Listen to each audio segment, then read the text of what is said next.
friends, and once again, it's time for Once More with Feelings. I'm Michelle. And I'm Beth, and this is an emotional journey podcast where we go over films and we talk about how they make us feel. This week, we are doing a movie that has had many names before it was officially given its true name. This is a 1990 movie that was directed by Ron Underwood. At first, it was known as Land Sharks, but because of the SNL skit, they said, we really can't do that. Then it was called Beneath Perfection, and I kind of like that. I kind of like that too, but the studio said, nah. So then they said, well, what about Dead Silence? And they were like, it's too serious. It kind of takes itself too seriously. So then they were like, that is true. Let's go with good call on that one. Tremors. And they hit on a really good title, though I still think Beneath Perfection. Beneath Perfection, yeah. Because that's a good one. Knowing that, that the town that the story takes place in is Perfection, Nevada, makes it even better. And that kind of double entendre of it's beneath perfection. Oh, yeah. These two handymen. They're beneath perfection. They are. Yeah, no, I agree. It's definitely an interesting choice. So I'm sad that they didn't keep it. It's a comedy horror film, which is kind of cool. Yeah, as you said, it's 1990, and it's in the small, isolated town of Perfection, Nevada. Yes. Which is, of course, fictional. It is a population of 14 people. Really? Is that what it says on the thing? That it has a population of 14 people? It says it on the sign. Oh, I didn't as even you're going realize in. it. I didn't even realize. So the story follows two handymen, Val and Earl, who discover the town is being terrorized by giant underground creatures. These creatures, known as, quote, graboids, sense vibrations on the surface and use them to hunt their prey. As the townspeople band together to survive, they must use their wits and resourcefulness to outsmart the graboids and escape the deadly threat. Nice. Valentine, or Val, is played by Kevin Bacon, and Earl is played by Fred Ward. Fred Ward, probably, for whatever reason, one of my favorite actors. I do not really know why. I could not pinpoint why Fred is one of my favorite actors. I think it's because of the adventures of Remo Williams. I know that sounds silly. Honestly, I want to see it again. I want to talk about it on this podcast. Never saw it. That's okay. That is perfectly valid. Beth most people have not. With the amount of movies I've never seen.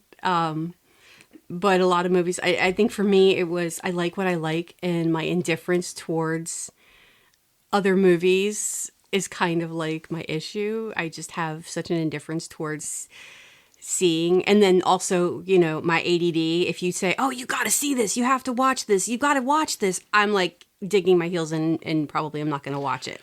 But hence, what I think is the good thing about that is you get to see a lot more films firsthand during this podcast and True. get to talk about it. Whereas I will have seen many of them, not all. Mm-hmm. I mean, we were just introduced when Bree introduced. That was the first one that we've done so far that I had not seen. So that was right. that was so definitely you've interesting. seen a good. I've seen a lot of movies, but you've there's seen a good lot. more than you think. Oh, no. It's just like, it's the classics that I've never seen, and people are like amazed that I've never seen it. I think if you're calling The Adventures of Remo Williams a classic, then you have not seen the film. I was thinking more like, I've never seen Casablanca, and I have no interest in Casablanca. You may tell you a secret. It's historically inaccurate. I've never seen Casablanca. So it really just does Do nothing. you know why I haven't seen it? Because people told me I have to see it. Exactly. And I don't like being told what to do. Subconsciously, I will refuse to see it. Although I've seen the pieces that matter. Why do you think it took me forever to watch Firefly? Maltese Falcon? Never saw it. Never seen Maltese Falcon. Never seen Citizen Kane. Okay, I've seen Citizen Kane, but no one told me to watch it. Soylent Green. Never saw it. I also did not see it. Clockwork Orange. Never seen it. I've seen it several times. Hated every moment of it. Not because it's a bad movie. No, it's but just because the it makes themes. because it makes me feel bad. And it's supposed to make you feel bad. But Well, again, no, it's doing its job. I'm not saying it's not. and I know we are going to be... We're really going off topic. we are, but I know next... it's okay, because we need to do a little personal talking in between anyway. And Let's just throw that about. Like, the technical thing is I'm adjusting the volume. yes, because I'm always moving. So next month, we are going to have another guest, and that guest is going to do a movie by a director who I am not a huge fan of. And so it'll be an interesting...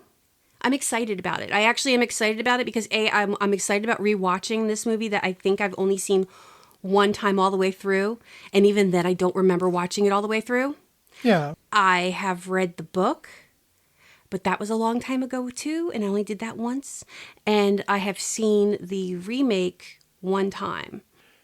So it will be interesting for me to watch a movie that I don't particularly enjoy.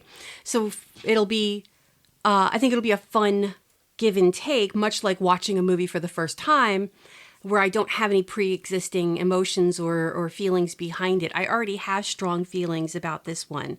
So it'll be interesting. Okay. That's valid. Yep. Okay. So back to Tremors. Yeah. We are we're not in, we're outside the town of Perfection. Mm-hmm. It is a barren landscape of Nevada-ish, but really it's California-ish. Think San Joaquin Valley. Think West Texas. Just Those are the think two any deserts. Western you've ever seen that doesn't have any grass. I mean, those are literally two deserts I lived in. So yeah. So it is desert lands, and it's overlooking a cliff.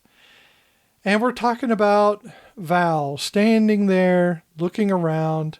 Yes. Earl's asleep in the back of the truck.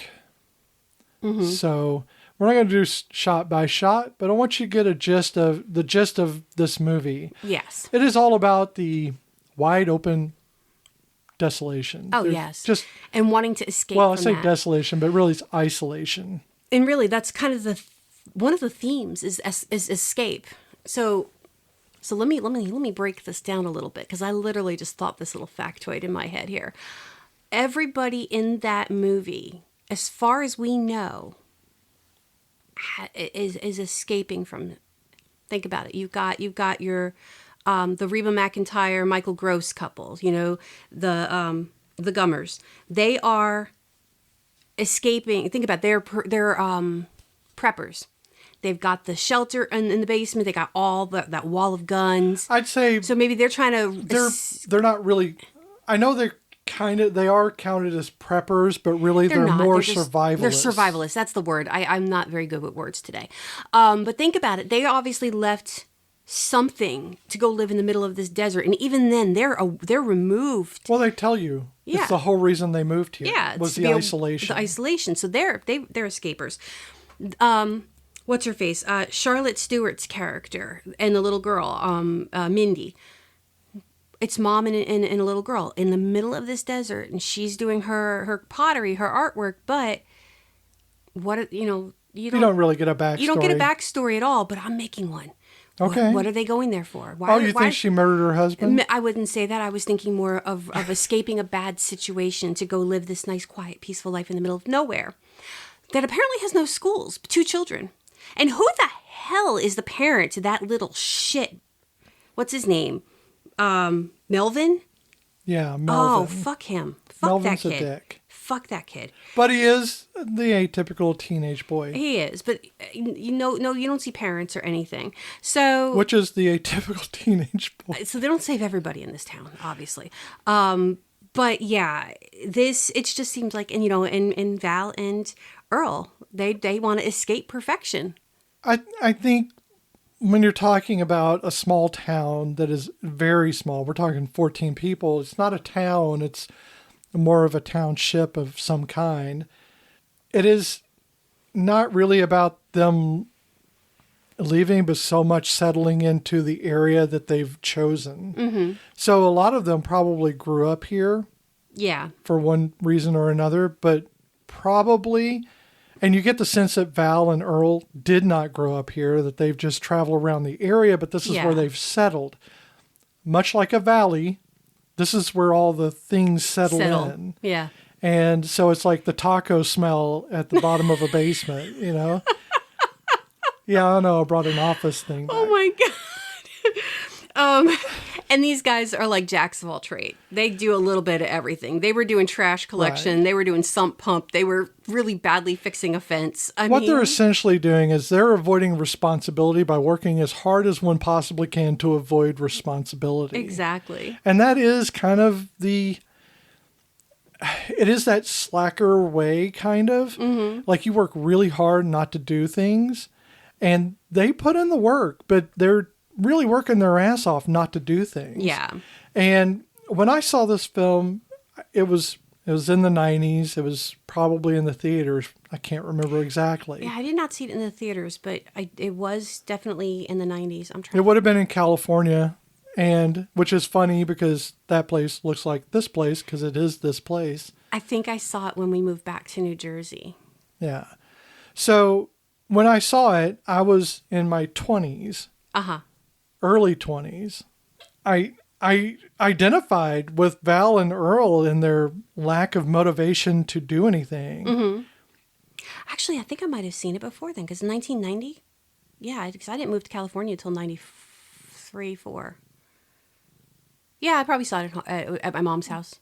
No idea. Yeah, no, I was just trying to, I can't picture watching it. You know, usually like when we talk about a movie, I can picture the location in my head. I'm like, nah, I can't picture where this was. I just know I've seen it. So their entire premise for the handymen, Val and Earl, is that they don't want to be here. They're tired of doing the thing that they're doing, but they're really comfortable doing the thing that they're doing, so they tend to stick around. Yeah. And you get the sense that they have told the people in this town over and over again they're leaving. Yep.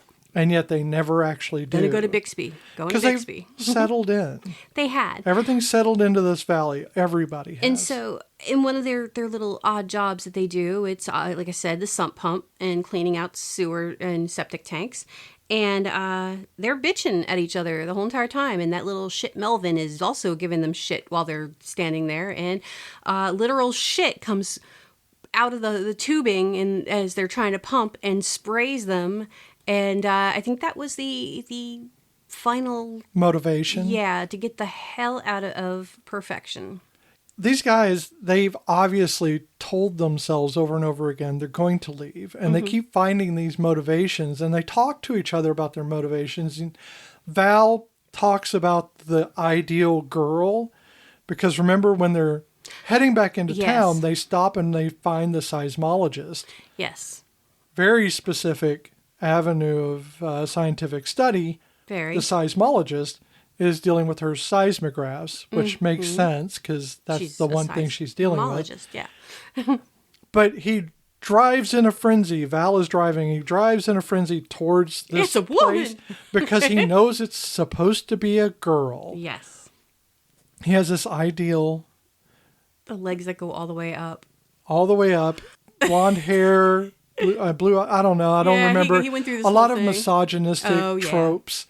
And he's very excited. He's got photos all on his visor of girls that I think probably are not the same girl, but they reflect similar. His ideal. Yeah.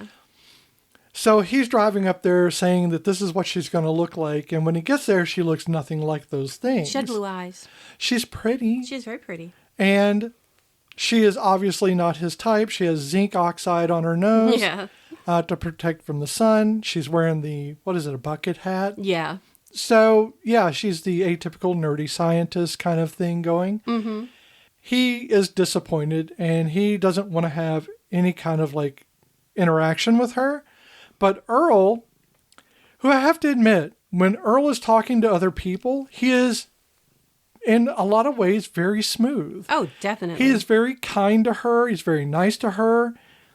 He is kind of joking, he's making fun of Val in a way, but really he actually treats her with respect and dignity and doesn't view her as a piece of meat, which I think is pretty good for Earl. Oh, yeah. That's probably the ideal. So, how did you feel the first time you watched this movie? I loved this movie. It is probably okay. So the first monster horror I ever saw that really took a hold, that made me, And I'm not talking like, Frankenstein, because that's, those are supernatural monster. They have a different category in my head. But if we're talking about monster horror, The Thing, okay, because the dog turns into the alien is the dog, and it just becomes like it's about the monster and not about the social impact. Yeah. So when I watched it, I was horrified, just beyond horrified the whole time I watched it. It was something I had nightmares about, but I loved it.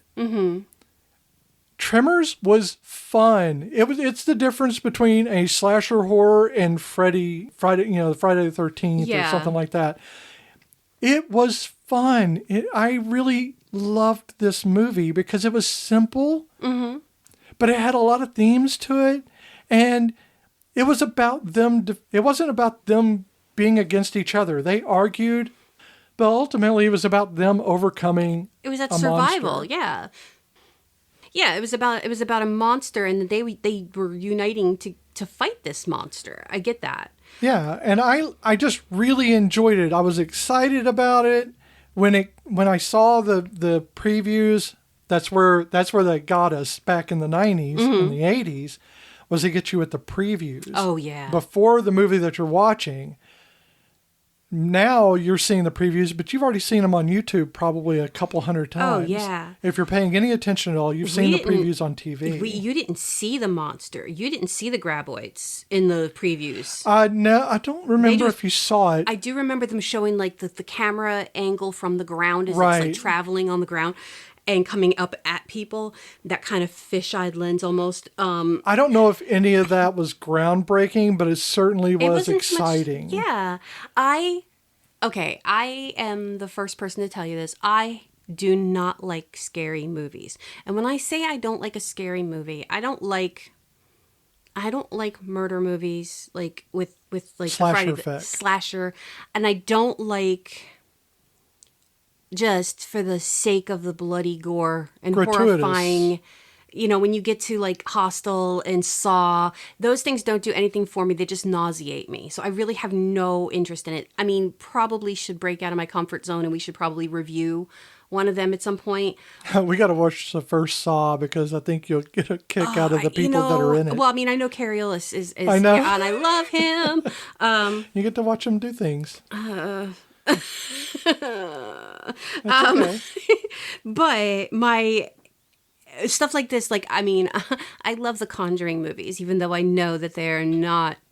They got good jump scares. Yeah, and I like ghosty movies, but I don't like ghost movies that again are just there to destroy. And I can't say I'm squeamish about the blood or anything like that. But a movie like this, where normally I would have been like, I don't want to watch that. Ew.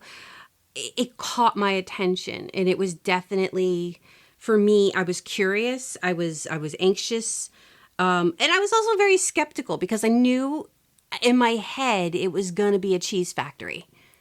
Yeah, but it really isn't. It's the Friday Night Lights of monster horror. It's all lights and action and fun. And I feel like it's held up. And you got cheerleaders, and you got, it's got all the bells and whistles, and you feel good about watching it. There's never a moment where you're like, I don't want to watch this anymore. Oh, yeah. You're not bored with it. It is a fun horror movie. And it's not horror. It's a fun monster comedy. Movie. Yeah. This is like watching, what is it with the kids? Oh, shit. We were talking about that the other day, too. Yeah, where Wolfman has nards. Boogers. I can't think of the name of that movie, but I loved that movie. Yeah, all the kids. Monster Squad. I loved it. It's a fun little movie, and this is a fun little movie. Exactly. In a different way. It is a grown-ups version of a fun little movie. And I was just super excited about it. And I didn't lose that excitement watching the movie. I was like, you leave the movie being excited because Kevin Bacon and Fred Ward, they drive this movie.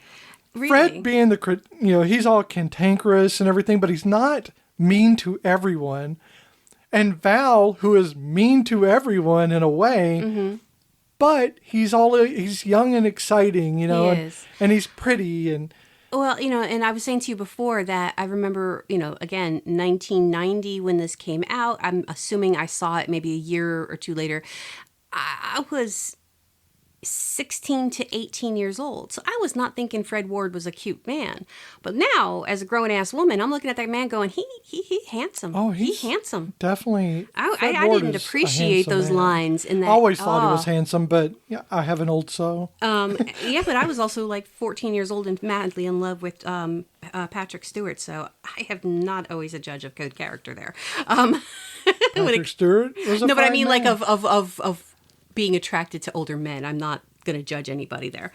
So what's really funny is, not funny, it's actually kind of sad, is Kevin Bacon didn't want to do this movie. He did it out of desperation because he was coming down from the high of, he had already done Footloose, and he wasn't, it was like his career had kind of, not circling the drain, but it had stalled a little bit. Him and Kira Sedgwick had been married for 2 years, and she was pregnant with their first child. And he actually said that he got down on his hands and knees and he was like crying at her going, I am in a movie about a killer worm. I mean, he was really upset that he did this movie. So a lot of the movie, he's depressed. He didn't start coming out of it until like the end of filming. But he was very depressed during the movie. But he also said in an interview that he does not normally like to watch his own movies. But this movie, he has grown to love so much that he has watched it dozens of times and he's watched it over and over again. That is, I understand that. Mm-hmm. I cannot listen to our podcast, but I have recently, I can't listen to our podcast. In the last couple of episodes, I have, because I edit them. Yeah. I have re-listened to them after they're completed, after they're done, and I have really enjoyed listening to our talks. Okay, cool. It's made it hard because of the content, because of the way I feel. Yeah. But I'm not worried about my voice now. Yeah. Which, I have a dysphoria about. But the thing that I found was, I think Kevin Bacon's broodiness comes out in those moments during the film where he's saying things like, fuck you, and stuff like that. I got a fuck in there. So, and when he's doing stuff like that, mm-hmm. you really get the sense that there's some angst there of some kind mm-hmm. that is different from the Val and Earl thing where they're just kind of buddy. There is some underlying currents there. Yeah, you can the scene when in the beginning when they are when they're cleaning up the trash and he's sitting down and Earl comes over and he pulls out the beer. He's like, you want a cocktail? And he pulls it out of the toilet. You can see in his eyes that, he's acting, but you can see that there is a sadness underlying. So it does come through. And in that desolate, we got to get out of here. We have I think to do it really something. Informed his character. And I wasn't going to even bring this little tidbit up until later on, but you did drop an F-bomb. Originally, this movie was going to be rated NC-17 because there were over 20 F-bombs dropped. They cut all of them but 2, and that's why you get mother humpers and what the shit. Because all of that was F words, and they had to go back and redub them. Yeah, I think today that would have gone through. Oh, yeah, they wouldn't have cared. Problem. It was a product of the time. Oh, definitely. Mother humper. I mean, even that was like, ew. I kind of thought that was funny, but it does PG it up. Oh, PG. Oh, yeah. They meet the seismologist student, okay, who is Rhonda in the film. Finn Carter, I don't know much about her. I'm not sure she had any kind of either, acting and I didn't outside of look this. that up since we're not doing movies anymore. I didn't really think about looking her up. I'm just, I don't know what she's done before, after that, mm-hmm. and I don't really care. She did Excited Student very well, mm-hmm. and that's all I really care about. Oh yeah. You could tell that in this area, she got to be by herself, which is unusual, and she got to, do her work and not really be bothered. Even the 2 men mm-hmm. who are handymen, who are around all the time, they weren't there to pester her or to harass her. Everyone was doing their own thing. Yeah, they were just doing their own thing, which is kind of nice. Yes. And I think, and going back to like, him going in with this expectation of the quote unquote perfect woman and, oh my God, it's a lady, so I'm going to go speed over there. It was like very cartoonish at that moment. But the fact that, he didn't pursue it, he didn't pester her. Whenever they would meet up, it was very amicable. They had conversations that, about the situation, but it was not about hooking up in any way, shape, or form. And that was, that's good. That was a really For nice, the 90s, that was freaking awesome. Fantastic. They weren't trying to get in each other's pants. Well, the movie really aims towards the graboids. Mm-hmm. And that's what we're calling them. They're really a really 80s because I want to call them sandworms, but no, they're graboids. You don't want to get sued. No. So when they're doing the septic removal and they're arguing and it explodes all over them, their frustration has hit an all-time high. Mm-hmm. They are done with this crap. They pack literally. They pack.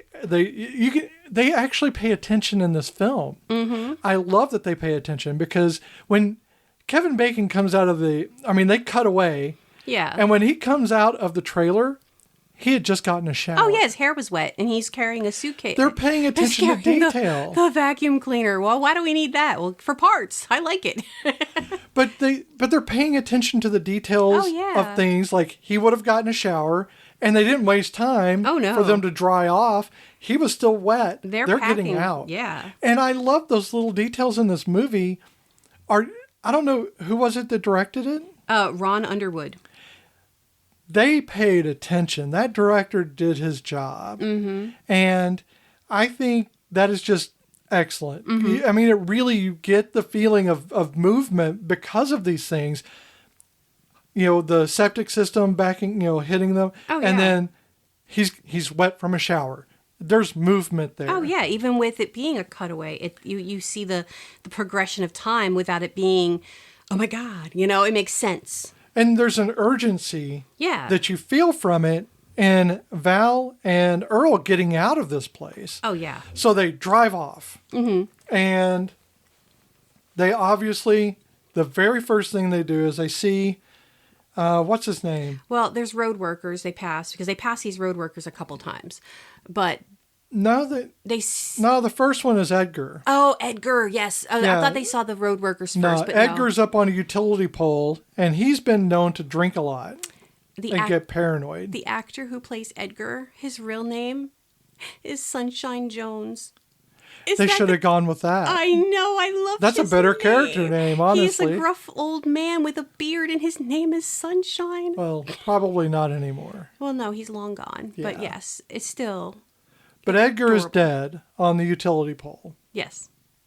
So... And they don't... Yeah, they're like, come on down, Edgar. And then they're like, don't make me come up there. And then they get up there, and he's like, shit. And they take him back to town. It's important to know the place they're trying to get to is Bixby. Yes, Bixby. Bixby is a larger town. Also, fake. Fictional. Right. Fictional, but it is Bixby, Nevada, which is supposed to be a larger town. Mm-hmm. Not necessarily a city that I know of. No. They don't But really it's bigger than 14 people, and they're looking to change their lives. Yes. They want to be. But they can't get out of town because now they have to go back and take Earl. Yeah. And then they take Earl, explain that he died, that no one knows why. Well, exposure, that's all they know. Dr. Jim said exposure, dehydration is what right. Dr. No, Jim I'm saying they don't know why he was up there. Oh, yeah. Why was he up there? So the doctor, this is foreshadowing because the doctor and his wife are building a house in the middle of nowhere in near perfection. Yes. And these are two older people. Mm-hmm. They look very aged. They're older. Yeah. Just so old. The actor who plays Dr. Jim, he is 48 when this was filmed, and his wife was 38. They look ancient. They look like they're in their 70s. I wouldn't say 70s. I was going to say definitely 60s. But they are, let's go, they're weather worn. It is disappointing to me that people look as old as they do when they're not that old. Yeah. And I am older than them. I get very upset when I look at the ages of the Golden Girls. Yeah. 'Cause I don't understand. I don't understand. Maybe we have better colorists. Maybe. I mean, maybe we just don't do the helmet hair. I think the helmet hair has a lot to do with it. Probably. So they are building a house. That is where Val and Earl find them and get his pronouncement that probably died from dehydration. Yes. He didn't drink. Yes. Which is funny because he was a drunk. Yes. Little stick it to the drunk, I guess. That's just mean. So while they're doing that, they flash over to a farm. Right. And I forget what the farmer's name was. I didn't write that down. His name is Farmer. Farmer. I don't know. I don't know. I'm sure he had a name. Like I Ron think they or said something a like name. that. Yeah, I don't remember. He is head under hat. Head under hat. And he has sheeps. Lots of sheeps. Cute little black face sheeps. I love them when they've got their little black face. Yeah, not ranging anywhere. They're just in a they're pen. in a pen. It's very, very weird. Very weird. It was like, the animal wranglers were like, hey, we don't want to have to catch all these sheep, so let's keep them in this pen. So he dies. He dies because he gets sucked under. Yeah. And they flash back to the boys leaving, perfection again, finding the pen full of dead sheep. And when they go looking for the farmer, they find his face. They find his hat. his hat. And they pick up his hat and there's his face. Because he's been sucked under and all that's left is his head with his face looking up screaming. Yes. So not actually screaming, just, but in the grip. The mortis. The mortis, that's it. Look of screaming. Yes. They run back to town. Right. And again. and this is their second time going past the road worker guys. And they're like, there's a murderer out there. There's a serial stealing killer. heads and cutting off heads. You got to get out. And they're like, yeah, whatever. And then the other guy who's not using the jackhammer, he goes and gets a giant crowbar, like, that's going to help him. And the guy with the jackhammer, all of a sudden, he strikes blood. Because he's jackhammering, and you expect to see some oil, and you get kind of a Jaws moment where the jackhammer is standing up straight in the ground, and it runs away. Yes, and then he gets caught in the wires, the hose, hose, and then it just drags his ass off. Yeah, it drags one of the workers up onto the hill there, and the other guy's like following, he's running after him. Yeah. And the rocks fall onto him, killing him. Yes. And it is very gory. It is very gory. But it's still life gory. So it's like you don't see the gore in action. You see the gore as if once it's done, this is how it looks. Yeah, and it kind of reminds me of, I think every episode I have to make a Supernatural reference, but it does. It reminds me of like the early seasons of Supernatural with they'd shoot a gun and you'd see splat, And yeah, but that's splat in action. Whereas here, you really only see it in action. Sitting. Well, I mean, you see the monster's blood in action, in movement, but everybody else's blood, everybody else's death is static. So my question is, when the jackhammer went in the ground and it struck, I'm assuming it struck one of the graboids, which is what the blood was. Right. Why is it that they don't bleed red any other time? Because that is the color they chose at the time, and then they realized that if they did red everywhere, it would probably get everywhere and be really hard to clean up. I don't know. I have no idea. They went really mucusy afterwards. Yeah, and very orange. I don't really know why, except maybe the mass amount of volume diluted the red. Yeah, maybe. I don't know. It was just curiosity. I didn't even think about that until now. But yes, it is very red, much like a human. Mm-hmm. A little bit brighter. Yeah. Arterial blood, bright. Yeah. But yeah, that scene happens. That is. Yeah, and that blocks them from ever being able to go take the main road. Well, the landslide takes down that road. And then, and so nobody can get in or out.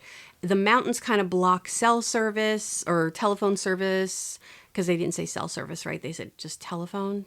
Well, see, Val and Earl go back. Yes. In a panic to perfection. Yes. And they're talking to the townspeople, all five. Yes. You never see 14 people. No, I mean, let's see. There's Mr. Keaton. There's Reba McEntire. There's little shit-faced Melvin. There's Miss Beatty and her daughter. There is Mr. Walter. There is Miguel, Val. Oh, so you Earl. do have 14. That's it.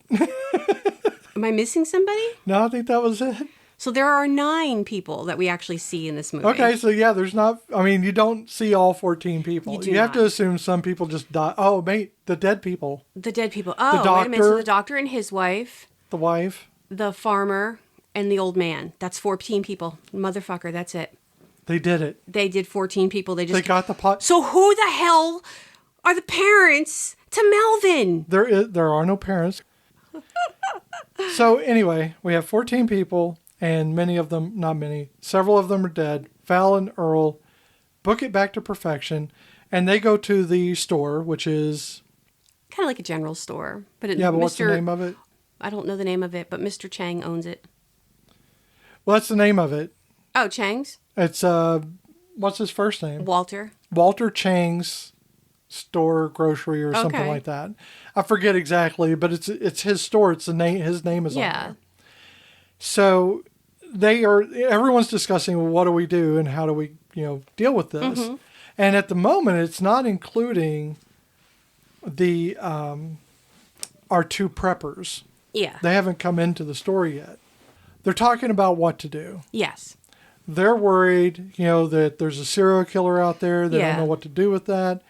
And they're like, you got to go to Bixby. They're going to leave Perfection again, and they're going to drive back down that road. So when they drive back, they see the place where the landslide has happened. Mm-hmm. And then they see pieces of the dead guy. Yes. The one dead guy. The one dead guy. And they're like, oh no, more murders. And they back up, and when Val backs up, he runs into the ground, the raised area near the road. Yes. And he stalls out, so he has to restart his truck. He's like, I didn't stall out, Yeah. And they take off, and he has to really give it gas to do so. Yeah. Well, when they get back to the store, they're telling them there's been more murders, and that's when our preppers show up. Mm-hmm. Mr. Alex, or maybe the preppers are already there. Yeah, I think they're already there. That would be Alex P. Keaton's dad, Michael Gross, and Reba McEntire. Right. Mr. Family Ties himself, Stephen Keaton, is now a prepper. Yes. He is a 2A gun-toting crazy. And he did start filming this movie the day after they stopped filming the final episode of Family Ties. Which is crazy, right? The man never stopped working. No. And he still hasn't. There's so many Tremors. Oh, I know. And he's in almost every one of them, I think. He's in every one that I know of. That's awesome. There's like 7, 8 He's like Tremors? in his 70s now. Go Michael Keaton. No, Michael Keaton. Go Michael Keaton as well. No, go Michael Gross. Sorry. So, Alex P. Keaton. That's what. Yeah, but Michael Keaton as well. I melded his names. So they're discussing you've got to get to Bixby. There's no other way. We're going to take the horses. How about we do that? Yes. So they go outside, and when they go outside, that's when they discover the graboid arm or the tongue, but they don't know that. They don't know that. They think it's just a big snake. Yes. This is before we know what they're called. So Walter offers to buy it for $5, and Earl and Val end up haggling with him up to $15. And he wants to take pictures of it, make postcards. He wants to do the whole thing. This is going to be a tourist trap thingy. And you're like, how many tourists come through Perfection? But you see, like, the people around them are giving them, like, even the lady, she says, are you kidding me right now? Because there are things happening. People have died, and these people are arguing about the price of something that was on the back of their truck. Yes. And they're looking to make money off of this. Yes. And not just Val and Earl, but we're talking about Chang, who is also very much looking to make a profit from these things. Yeah. And you're like, there are as far as we know at this moment, 3 people dead. But that's what undercuts the horror. Yes. So all these deaths and stuff are completely undercut by the blasé kind of tone of them haggling over the snake. Yeah. And it kind of reminds me of like back in the day and in historical America, in which we would take horrors or death and put them as a roadside attraction or a traveling attraction. Oh, yeah. Like you had like the famous gunslingers in caskets. So they would put these gunslingers or people that have died that are famous, they would put them in coffins and they would display them in town center, or they would display them in front of the barber shop or wherever, whoever owned the bodies. Oh, yeah. Look at P.T. Barnum. He took a monkey and a fish and called it a mermaid. And he sewed their bodies together, their dead bodies together. So, sideshow or roadside attractions have been a part of our Americana history, as horrific as it is. So this is kind of the same thing. Chang wanted he was probably going to have that thing taxidermied and put in on a plaque and have it, behind glass and have people come and look at it. It was trying to cause an attraction, really. And it is part of that undercutting of the horror, but it also brings about its own version of horror. Yeah. Because you're ignoring these deaths for the most part. Not that you're a bad person. No. Not saying that they're bad people, but they really do kind of disregard the deaths once they're done. Yeah. They acknowledge them at least, but they do ignore them. And what you get from a lot of that, or what I get from a lot of that, is that price of life is only worth something while they're living. Yeah. And that is its own kind of like sickening feeling that you get when you're watching these things, as you realize that the bodies lose all meaning once they're gone. Yeah. That's a thing I often have an issue with like TV shows and movies, and like when they forget, especially like in TV shows, where the continuity of characters that once mattered and now they're not even like a thought. Never mentioned. Damn well in real life. I had a friend die in 2007 and I still talk about her all the time. You don't not mention somebody. They were a part of your life. So it always bothers me in TV shows. It's the Brandanowitz effect. Yes. Yes, he doesn't exist anymore once he's fired. Not fired, he leaves. But once he's gone, you don't mention him again. They mentioned him, in like the first couple episodes? We're talking about Parks and Rec. And yeah, Mark Brandanowitz. Brandanowitz. That's how I remember his name. But so, it is. Once they're gone, they don't really get mentioned again. No, and it's very frustrating for me as somebody who clings to those names and those people. More importantly than being mentioned, they don't have the impact anymore. Yeah. Like, once the monster becomes known, we don't think about those bodies. And there's now, the characters don't think about those bodies anymore. They're only, and true to form, you're interested in your survival. Mm-hmm. But surely out of these 14 people, they were friends with each other, some of them. Yeah. And wouldn't they be mourning them? Wouldn't they be saying, we have to try to find out if they're okay? Or the doctor and the wife who die. In a very interesting way, because I think it was like a lot like Cujo, okay? Yeah. And, in Cujo, the woman's trapped in the car by the dog. The dog is running around the car, trying to get in, trying to get her. Mm-hmm. And that's the thing I remember about that movie. The thing I remember the most. Yeah. And I'm probably remembering it imperfectly. It's been a while. The thing that always caught me in Tremors, there's 2 parts of Tremors that always make me think about it. One is Stampede, that's yelled at the first. Mm-hmm. That's always in my head. Mm-hmm. And the car lights as it's being buried, and just going up, but when they're uncovering it and the lights are shining, I'm like, that is the best battery ever. I know that criticism, but what I'm talking about is the feeling of spookiness that you get, that the lights are on. Oh, God. And that she died down there. You don't know how she died. And you don't know. She might still be alive under there, and they don't even try to dig her ass out. Right. But she could have suffocated. Mm-hmm. She could have still been alive. She could have been eaten. But you don't know any of that. No. All you know is that the car is underneath the thing, and all they did was wipe away the lights, which were on, which may tell you that she's still alive because she's trying to get any attention she can. And the only reason why they even notice it is because the music is playing. Right. So we have the husband dies, and they do these really cool effects, and a lot of good practical effects in this for the 90s. Very good. Oh, yeah. It's the graboid swallowed the Generator. The generator, yeah. So thank you. Swallowed the generator, and It's a very small generator. Right. Because I'm thinking of ours, and it's huge. Massive. Yeah. But this is a smaller generator, and the man goes to find it because it had the lights in the RV went out. And yeah, and so he's apparently they've had a history. Right, and he's trying to figure out whether or not it's gone. Something's bad, and he's got to fix it.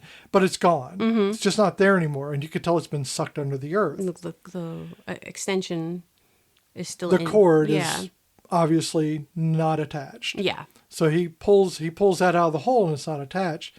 The generator comes shooting out of the ground further away, mm-hmm. which is the graboid spitting it out. Yes, because they don't like things that are not people. I guess it wanted to eat it because it was making noise. I mean, it ate the sheep, but it doesn't like inanimate objects. Right. Nothing non-fleshy, I guess. Yes. So they're walking back, and he gets sucked under and dies in a fairly horrible manner where he's eaten a little by little. Yeah. And the woman puts a board across him, which is, I thought, a really good idea. Yeah. That is what you do when someone's getting sucked under. You give them something to hold themselves up with to give you time. Yeah. She slides the board underneath, but it does break, and that tells you the power of the creature. Yeah. And it really gives you a sense of, like, this is something really pulling down. And it kind of gives you, like, that feeling of quicksand, which, once again, the world had me thinking I was going to encounter quicksand a lot more in my adult life than I have ever encountered quicksand. Turns out the fear is more normal than the actual thing. Yeah. Yes. I have a fear about being underground anyway. So I love, as a kid, to go to the caverns. We went to Crystal Caverns when I was a kid, and Lost River Caverns, something like that. My dad would take us all the time. And I loved it. But those are tours. Those have lights. You've got groups of people. I don't have a fear. Maybe, I don't know, as an adult I might have a problem with it. But as a kid, I didn't have a problem with it. But I have nightmares about being underground and about being pulled underground, or going into, like, I have to go through something that's underground and I have to go head first and the tunnel is just as wide enough for me. Fucks me up. I mean, I will wake up like type of breathing. I mean, it fucks me up. I think it's a primal fear that most people tend to have in some way. Even if they're a spelunker, they probably have that fear. I have a hard time watching spelunkers because I keep thinking it's going to fall on them. But I think a lot of what it's replicating, what Tremors is replicating in these types of instances, is that kind of the unknown depths. Mm-hmm. Okay, so when you're looking at an ocean, you don't know what's underneath it. Yeah. You're seeing the top, and that's all you're seeing. And even if you're diving, you can only see so far. Mm-hmm. So you have that sense of the unknown is always scary to humans. Yes. And when you're walking on the ground, you think, this is terra firma. I am stepping on it, therefore it's solid. There's nothing underneath. But people get sucked into things all the time. Mm-hmm. We have sinkholes that appear, caverns that explode because of gas buildup. There are a lot of things that can cause that. There's the ceruleans who live at the center of the earth. Sure. I mean, they were here in the beginning. But when we're talking about an active monster pulling someone under, there becomes this, even in this fun movie, you get a sense of, like, especially in the 90s when it first came out, the primal fear that it could engender. And see, and those are the types of scary that I appreciate. You're giving me my personal fears in a way that is not going to overwhelm me into a panic attack, but it's going to make me uncomfortable. It's bite-sized. Yeah, and I appreciate that. I appreciate that. I'm a wimp, okay? It's graboid bite-sized. Exactly. Little tentacle bite-sized. Ew. Nibbles. What you notice, it didn't have teeth. It had the tentacles, which do all the eating. The eating for it. The tearing off of the chunks. Yeah. And I have to say, the way in which they manipulated the tentacles, really well done for the 90s. It really was. These are not CGI effects. These are practical effects. And they have an elephant trunk-esque about them where Right. they, when they feel around that kind of like, it's not 100% controlled. Now, an elephant does have that control, but there's still a kind of a floppiness, and they do have that floppiness. And speaking of floppiness, originally they wanted the design to have like a harder shell, and then when it comes out of the earth, that it would retract and you'd see the big slimy worm, but the crew was making fun of how phallic it looked and much like a foreskin. So that's why they went with the multiple tentacles in the mouth of the creature, because that was less phallic. I think that they made a good decision there. Oh, I definitely. I think they made a good decision in several ways. One, it didn't look as comical and penis-shaped. Yes. But you also... had like 5 or 6 penises flopping at you. But also I think that the way they have it with the horned, they're all horned in some way. They look more menacing than they are, and you really get the sense that they're tearing off things. And when you see them with their heads closed and the tentacles retracted, you can imagine that thing barreling through the I don't want to say loose, but the Earth's crust. Despite the complete lack of digging apparatus. Yeah, but they've got that hardened, like, honestly, I would not mind, like, I could see having a graboid skull mounted somewhere. They've got very interesting skulls. They're just very almost Art Deco. Well, I think it's because you got kind of a mandible shape to them. Yeah. Almost a tusked, like you got tusks on either side, plus it completes itself. It's a very well-designed head, I think. I think they put a lot of thought into what they were doing. What can go through hard-packed soil. But you get a sense of forbidding, that like fear of what might be underneath, and in much the way you would an ocean. When these people disappear, they panic. Yes. And the wife panics when the doctor disappears, and she jumps into the car, and then that's where we find, like, later on, Val and Earl have gone to the doctor and the wife to find out if they're okay. Yeah. Because they were on the outskirts. Right. And later on, Val's going to point to the map of the linear flow of these creatures coming towards them. Yes. And it's the inverse. The doctors were further out. Yes. Yet they're closer to the town somehow. I don't know. I was very confused by the placement. That is kind of like, maybe they were... if you go I don't know where they were placed on the map. So like maybe they were further. Very linearly. They were like one right after the other. Yeah, so like if the road went east-west, maybe they were more like either north or south, but they were still going towards. I don't know. It seemed very like they really had to ham-fist that map into this to make it seem like we're in danger. But yes. So Val and Earl try many times to get out, and therein lies a frustration in and of itself. Oh, yes. Is you feel stuck. Oh, yeah. You're already settled into this valley. Now you're stuck in this valley. You can't ever get the hell out. You keep trying to go. That is that is one of my personal fears, is not being able to get away from a task, because I don't have OCD or anything like that, but I have, part of my, I don't know if it's my autistic brain or my attention deficit, but if I start a task, I see something else close by. That's ADD. It also has to be attended to as well. And then something else has to be attended to. It is a turducken of a turducken of tasks that I have to do in order to get the first task done. And I get endlessly frustrated. And that's how I feel when I'm watching Val and Earl try to get the hell out of this town. And I want to help them get out of this town. Oh, yeah. I am on edge. Even though it's comical in a lot of ways, I am just like internally on edge because they can't seem to get out of this damn town. And I just want them to go. Just drive over the rocks. Just go. Yeah, and they don't. No.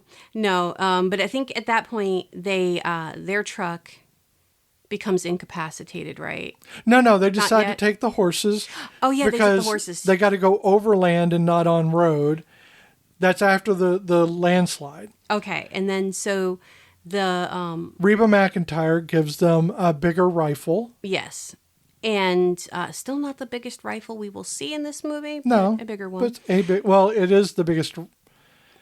Technically a rifle. Yeah, sure. I guess it is a rifle. I mean, an elephant gun is a rifle. Okay. It's a very large bore rifle. More like akin to a shotgun in design. But I mean, yes. you know my feelings about guns. I am not a huge fan. I know that they've got an amazing purpose in this world, and but they just do nothing for me. I'd rather pick up a sword or a staff and beat the shit out of like somebody.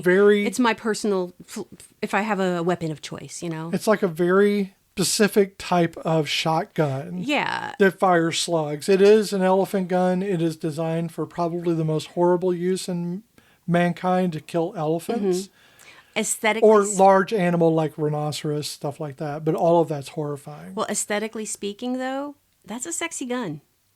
I'm sorry. I just like that. I'm like, it's silver. I just liked how it looked. Very Not phallic. for its, I wasn't thinking about that. I'm just thinking about how I love silver. So it was a pewterish kind of, the gun itself is very silver. Yeah. It's very stylized. It's very smooth. It is. It's a nice looking. It's a double barrel elephant gun. Yeah. It's just, I enjoyed it. It was just nice. It's a breaking one in which the barrel and the receiver break, and then you put the shells in. I know nothing about guns. I mean, the character that we play in Smoke and Sigils, that I play, she's got derringers, and even then, I don't even know what the hell I'm doing with that. Tiny little guns. Tiny little guns. So they're on horseback. Yes. And they're riding, and they're trying to get to Bixby. Mm-hmm. This is all an effort to get to help of some kind. Yes. And they are following a fence row. Mm-hmm. And you can see that behind them, you get a little bit of a preview of what's about to happen, is this culvert. Mm-hmm.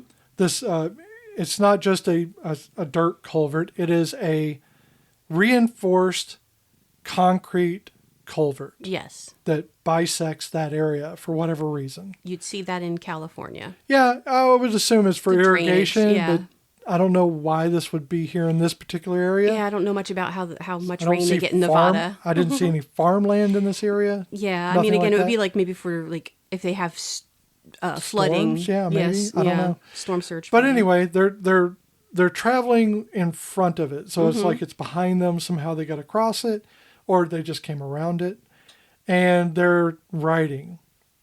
And as they're riding, one of the horses gets taken out by a graboid. Mm-hmm. So it's Remo Williams' horse. Yes. Earl's horse. And at the same time, both horses are spooked by the scent.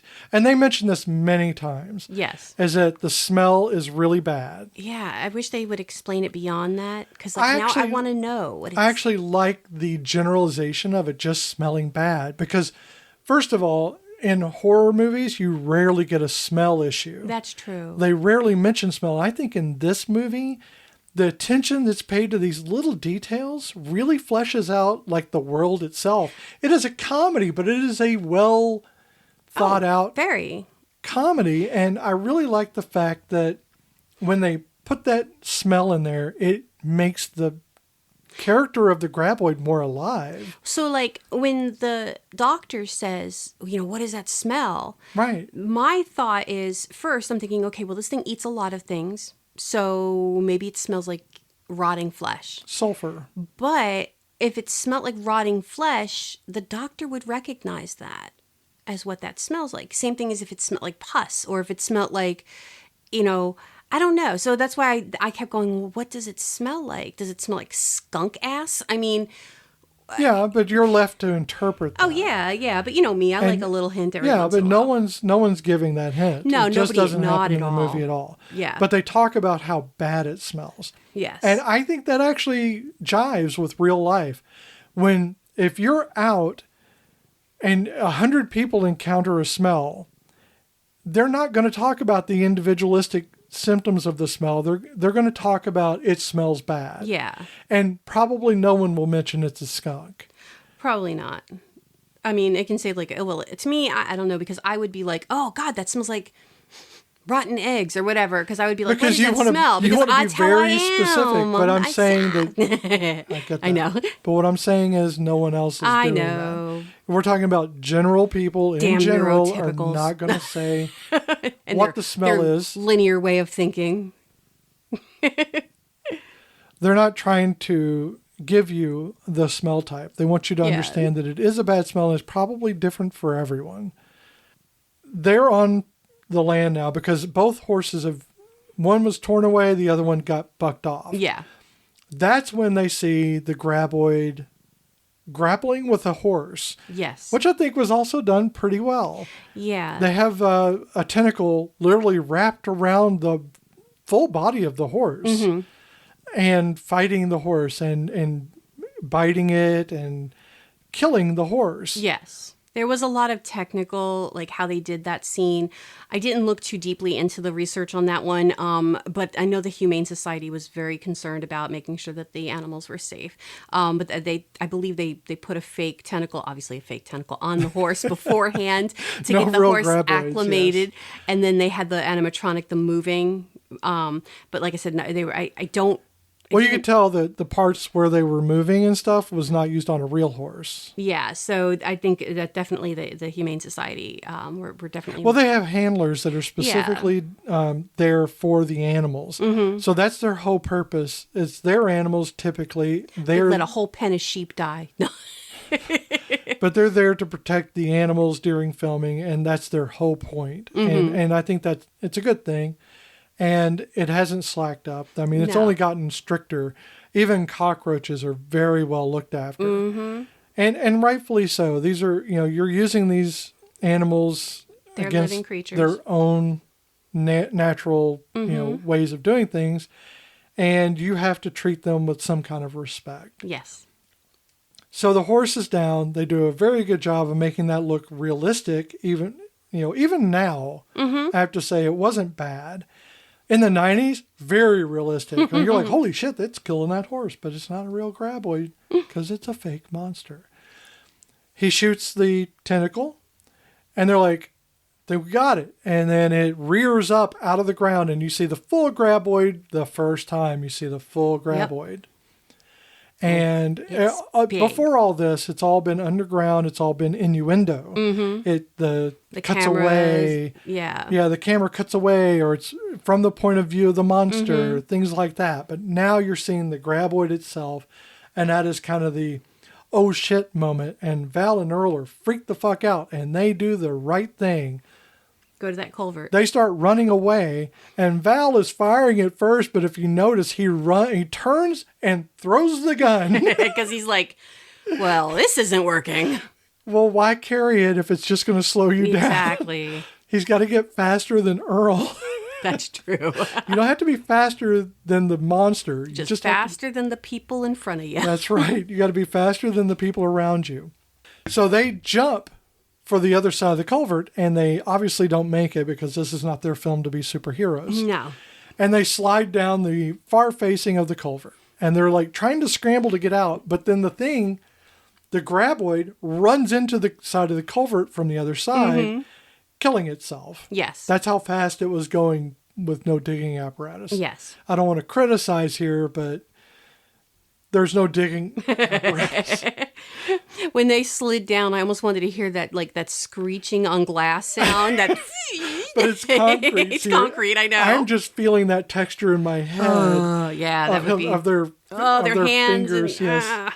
So anyway, it hits, and that's when you see all the goo. Mm-hmm. And I think that was done really well too, where they have the cracks Oh, and yeah. you see the one tentacle hanging out dead, lifeless, and all the ooze coming down. There's a lot of corn syrup dyed that day. Oh, so much. All the corns. That's when the seismologist student shows back up. Yeah, she comes above them and she's like, "Hey, guys. Y'all good? Something weird was going on, wasn't it? Did you notice that?" And then And they're like, "You think?" yeah, she notices the graboid, or at least the tentacle. Yes. So they prop it open. They use some sticks and they bust the concrete open. Mm-hmm. And the graboid head comes flying out. Well, not flying out, but falling out. Yes. Quite dead. Yes. And stinking very badly. Because ew. And that's your close-up of the graboid unmoving. Yeah, for the first time, really. And during that time, Val has been in the back on the top of the culvert, in the soil, digging away the body of the creature. To see how far back it goes. And you see it goes about 12, 15 feet, I think. I'm just assuming. Yeah, and he's got the tail of it at that point. And he's like, "Hey, look how big this thing is." I found the ass. Yeah. And that's when the seismologist student, who is apparently minoring in biology, Yeah. says, "Look at these thingies." And it's the little basic scales or paddles all along its body in different places, much like you would see like on other insects and stuff, or worms maybe, that they use it to propel themselves under the earth. Okay. So it has some, I don't think it's insects or worms. Some creatures have those little appendages. They use those to move. Yeah. So it's using that type of biology. Right. In a very, like, it's not enough. I'm not going to get into all that. And because I don't have a perfect grasp of all that. I just know this gives them a basis for their locomotion. Yes. That's all it's supposed to do, and it's not supposed to be realistic. It's supposed to be a little bit funny.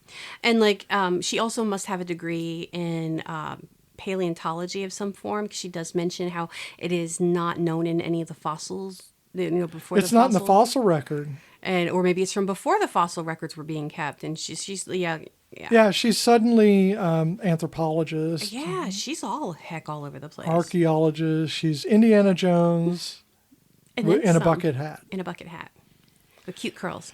But I don't think she's trying. I think she's probably just using residual knowledge of things she's learned over the years, and she probably does as a seismologist. Maybe there's an intersection where they deal with anthropology sometimes that probably intersects at some point, because we're talking about earth science. Mm-hmm. Perhaps it intersects in some way that she may have gone to digs for college and stuff, like participated in those events. Maybe. Paleontology, right? Paleontology. Yeah, because anthropology, I'm like, that's human. Yeah, anthropology. Which could be, but still. Human dig sites can also yield those types of things. I wanted to be an anthropologist. Everybody does. Everybody wants to be an anthropologist until they get realize eaten by cannibals. They're not going to find all the cool things they think they're going to find. Oh, I didn't want to find a cool thing. I just wanted to study people. Okay. And then I realized I hate them. I can do that by just disliking them now.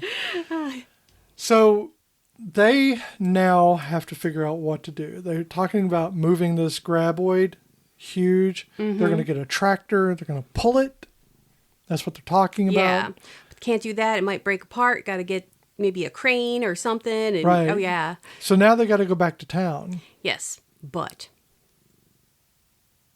they don't make it to the town, do they? Not this time. Right. They another one comes out of the... No, before that. Before that? Yeah. When they're talking about it, they're discussing, we're going to get a tractor and all this. This is Val and Earl. Mm-hmm. The student, Flynn, is that her name, Flynn? Finn, Did I just Finn use is her real name? Yeah, Rhonda. Rhonda, yeah. Rhonda runs over and grabs seismology sheets, her charts. And her yes. data. And then when she says, oh, well, that's not the only one. There's 3 others. And she's explaining it in detail, and they're like, no, we believe you. We believe you. You don't need to prove it. We good. I like that. I kind of like that, because you're sum up. It's too much. It's too much. It's too much. So they realize there's more, and that's now what they start seeing signs of them. Yes. And that's when they start running for the rocks. Yes. And a lot of things happen on the rocks. They go on this big boulder, and they realize that it's the vibrations. And Well, they don't realize it right away. They haven't understood really the whole point of Edgar, why Edgar died until just now. Yeah, because that's when they're like, well, now we understand that Edgar, he must have, why he died of exposure. Because he couldn't come stay down. There. Yeah. And that's when she just says, that the fossils and everything. And well, you get the sense they've been out there for hours. yes. And in that time, they're just trying to think their way through these things. Yes. And Val and Earl are talking about, what to do. Mm-hmm. She's talking about what this could mean. Yes. And they both, Val and Earl, decide they're going to go down and check and see. Yes. So Val goes down and he takes a board, Mm-hmm. and he's poking the ground, and a graboid comes up and, the tentacle comes up and grabs it. Yeah. And like, shit, they're still there. Yeah. And that's when they realize that Edgar didn't die because he was stupid. Edgar died because he couldn't get away, because they will hang out. And they will wait. Much like some predators will hang out in an area. Even if you get away from them, they're going to hang out to see if you slip up. Yes. And so now they're despondent. They've been there for a long time. They don't know what to do. They're arguing with each other. And the whole time they're arguing, she's trying to tell them. Well, before that, I think it's funny because this goes right with it. But Val goes, "Can I borrow that?" to get her shovel, and then he throws it off the side, and the graboid takes it. Well, you didn't borrow it because to borrow means you're going to give back. Or you can get it out of the graboid later, Yeah, or sure. maybe they'll spit it up. Maybe. But she never sees that shovel. No, again. but yes, that was her seismology shovel. I know, it was a cute little shovel. So yeah, they're arguing on how they're going to get out of there, and she's like, They're ignoring her. They're ignoring her. They're just arguing with each other, completely ignoring her. And she's just like, you know what? Let me do this. And she gets a pole of something that's just perfectly laid there. Perfectly hewn, smooth, same length poles all together in this little area of rocky outcropping. And she pole vaults over to the other rock. And then she's like, guys, have you ever pole vaulted? And they're like, well, shit. And they get their own poles. And so the trick is to stay up on the rocks instead of getting on the ground so that they can't be killed by the graboids. So they're going to pole vault from one set of rocks to another until they get to her truck, which is parked near some. Yes. And then when they get to that last one, they're like, okay, we need to all go at the same time. Well, I like that during the time that they're all like very it does synchronize. Yeah. They're pole vaulting in 3 different sections at the same time, and they're synchronized. Yeah. And it's a very good visual. It is. It's a far off shot. And it actually kind of is a calm moment. Oh, yeah. Where you're like, it's not scary. It looks fun. Yeah, exactly. Yeah, I don't know if I could do that, get my butt across There are a lot the way. of things in this movie that undercut the horror. Well, yeah, because again, it's got to be a little bit light because it's not meant to be. I don't think it's meant to be horrifying. It's supposed to be scary, but also fun and exciting in some way. And so, they decide they're going to jump into the back of the truck at the same time. She puts her keys in her teeth. Which I think is a great plan because that means she's ready to go and she wastes no time. She does not. She is she doesn't even try to get her feet in. She's just right in. And I'm telling you, without her, they would have died. They would have. Because she had her shit together. She saves she had a them plan. So many times. There's that time. There's the pole vaulting. There's later on with the water. I mean, there's so many times in this movie that she is quite integral, Yeah, she saved their bacon several times. Yeah. She saved the bacon. So they get to the truck. She dives into the little window, the sliding window. And starts the truck up, and then puts it into gear and starts taking off while they're battling all the graboid tongues. And she's tentacles. driving with her hand, and they're going, and then she's like, "Guys," they're still arguing. Yeah, and she's like, "Can you help me?" Because she can't see where they're going, and she's literally got her hand on the gas to get them going. So then they don't really show you how they fixed that, but you assume that they stopped get her in there. They drive off. And they end up back at Perfection. In the general store. Again, at the store. They just can't get away from this place. They can't even run the other direction. Yep. It is so frustrating that they keep ending up back. Yep. And you get the sense of their frustration when they're back there again, because not only are they frustrated because they can't seem to go the direction they're wanting to go this whole time, but they keep coming back here and having to explain the same thing to the same people. Yes. There's more dead people. So And now there's monsters, goddammit. Yeah. It's not a serial killer, now it's a monster. So throughout, while they're trying to figure out how the hell they're going to get out of this town and what they're going to do about it, Melvin is the boy who cried wolf. He does it several times. Yeah, he's like, and they're all like, oh shit. And he wrapped the tentacle, with him. the one that they ripped off with the truck. He wraps that thing around his neck and comes out of the store screaming. Dead. It's a dead thing, and everyone's on edge, so they all freak out. And then they realize he's fucking around. Yeah. And then this time, when everyone's on edge, especially Val and Earl, who were trying to get the fuck out of this place and still can't manage it, and now more and more responsibility keeps being heaped on them. Yes. That's the thing.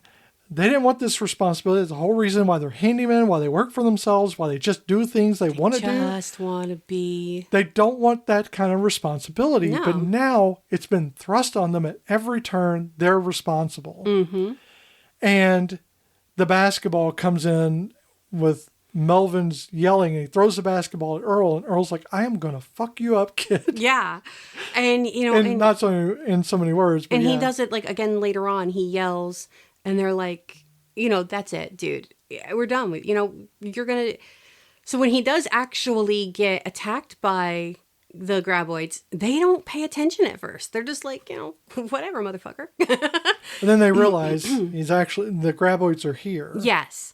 And Reba and Michael Gross, they haven't returned yet, have they? Or they just got back to their house? No, they went to their house. They went to their house. Which is a bunker. Oh, it's a bunker. So. Yeah. And they're down in their basement. And they're before that, they all realize that they can feel them inside the houses, too. They save Mindy. I'm all over the place because a lot of stuff happens in the town at one time. So first, Val runs out and saves the little girl. Yes. Who is on the pogo stick. This is kind of an iconic scene where she's on the pogo stick and she's jumping up and down. She's got her headphones on. That's why she can't hear them. And they're they know that there's monsters because Melvin was just attacked. Yes. And he got away. Yeah, he's up on top of the shed. Oh, he's in a shed. He's in a shed. Then they realize they were going to come up through the boards. Mm-hmm. So they tell everybody to get up on top. Yeah.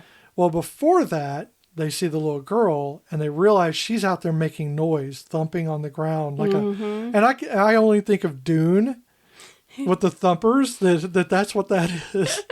I'm like, I think Dune copied that, but they didn't, obviously. But she's on the pogo stick, jumping up and down. Val runs for her and takes her off of it, and it stands perfectly straight up and down, long enough for the graboid to suck it down. To suck it down. And then spit it out behind them. Right. It loves to do that trick of spitting it back out. Mm-hmm. And they take off. The mother and the daughter run for their house. Yes. Val tells them, get to the house. And he runs the other way. Yes. And they get into their house, and that's when everybody realizes they're going to come up through the floors. Yes.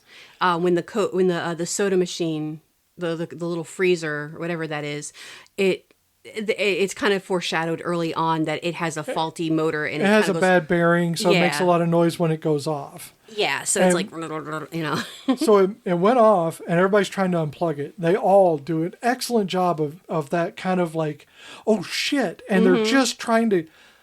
You can tell they really play out the. Holy shit, we got to get this. They throw in cans everywhere. The cans are breaking. These are real cans of soda breaking everywhere as they're, just slinging everything away from them, trying to get to this. You really feel that desperation. Oh, yeah. And I believe that's when they lose Mr. Chang. Yeah, Mr. Chang gets... Eaten. Yeah, graboid tentacles grab him all over, and they Yeah. pull him under. Poor Mr. Chang. And then, they get everything in the store for free now. Yes. And they all go up onto their roofs. And while they're up on the roof, Mr. Keaton calls in on the CB. Right. And they're like, let's get that. And they hang Kevin Bacon off the side of the building so he could reach it. Apparently, this CB radio does not need to be plugged in. The floor is lava. It is. The floor is definitely lava. So everyone is playing a giant game of the floor is lava. And right Rhonda is up on the water tower. Mom and Mindy are up on their house. Melvin the Dick is on the shed. I'm just trying to think of where everybody is. But Reba and Mr. Keaton are still in the basement. The basement. They don't know exactly what's going on, which is why they start talking on the radio, because Reba, when they got there, She saw that everyone was saw up on everyone on top of the roofs, With her far little- off yeah. with her binoculars, and she's like, what the hell's going on? Yeah. So then she goes downstairs in the basement and she's like, he's talking and she's like, yeah, something's going on out there. And and I think this is kind of why their house gets attacked next, is because she puts that cleaner thing, the vibrator thing. It's a vibrating cleaner. It looks like it almost looks like a rock tumbler laying on its side. Well, it is a tumbler in a way. It does tumble. It Okay. tumbles the stuff in there. It's a bowl that vibrates a lot, and inside are usually like either polishing stones of some kind or sanding stones, stuff like that. They're to break down like any particulate stuff on metal and that type of thing. Okay. And she's putting her brass in there to be clean. Yes. Basically. And very clean brass to be clean, but okay. But either way. hey, it's what it is. And so they're telling him, you guys have to get up on the roof. They're coming at you. And he's like, we're good. No, we're not. And then all of a sudden, I think he just doesn't really understand if they're being truthful or they're full of shit. I mean, he doesn't really know what, because he comes off as a big badass. Well, so, he's thinking about the tentacles. True. He doesn't know about the larger creature. That's true. He doesn't. And he doesn't know that they come from under the ground. And they have to yell that several times for it to finally Yeah, because they sink start in. looking out their windows. They grab guns and they start looking out those little tiny windows, which had great locks on those windows. And those were reinforced windows because they were thick. You get a sense that this is a bunker. This is definitely a bunker. They paid attention to the details in this movie. Yeah, the windows really caught me with the Even detail. the wall full of guns. Yeah, the wall full of guns, definitely. But that's when they're like, it's underground, you can't see it. And so then you see the wall on the other side start to bulge where it's pushing in.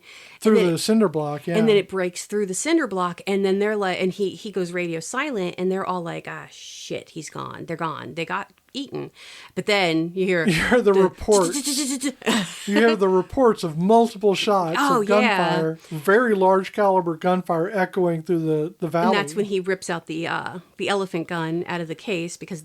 Well, they try every gun on the rack. They do. Even Reba with the two... She's got two pistols. I think they're 1911s. And she's just firing them inexpertly, firing two guns. Two guns is not easy to fire at the same time. I've tried the John Woo thing. It does not work. You cannot control two guns at the same time and hit what you're aiming for in any kind of emergency. Just use one gun. No, I mean, I would be good with my right hand, but my left hand would be shooting everybody.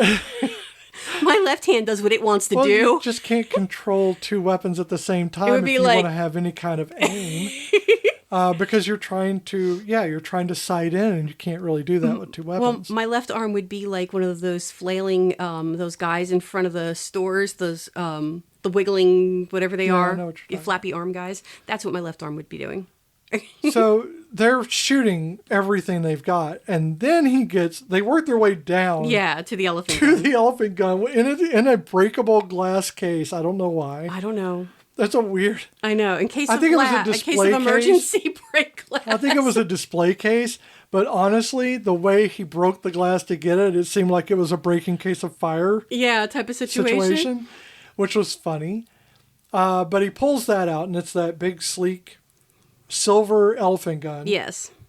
Which you said was on loan? Yes, it was actually, I forget where they said it was loaned from, but they did loan a a museum, not a museum, but like a collector, I think loaned it to them for the movie. So it's an actual firearm. Yes, and they which used is blanks. important to So the know. blanks, and I believe the blanks that they said they used were pieces of brass. They were like brass cylinders, I think is what they said, for the blanks that they used. The blanks are just the cartridges that stand in as... Yeah, I think I vaguely looked at that because I didn't think it was too important at the moment. I'm trying to it really doesn't matter because blanks are just, wadding with a little bit of fire, Yeah, well, my love of odd trivia, and I'm trying to like cull it down to where it's actually more relevant. There's a little bit of gunpowder in them with a primer and then some wadding. So, yeah, they end up going up onto the roof and they try to shoot them, but he realizes that, even with an elephant gun, you can't penetrate the dirt. He kills the one. He does kill the one in his basement. With the elephant gun, kills it dead. And so they think they've got a way to kill these things. Yeah, but they don't know there's more than one either. Right. Until they go up onto the roof and then with the radio and they're like, shit. And we got it. And they're like, no, there's more.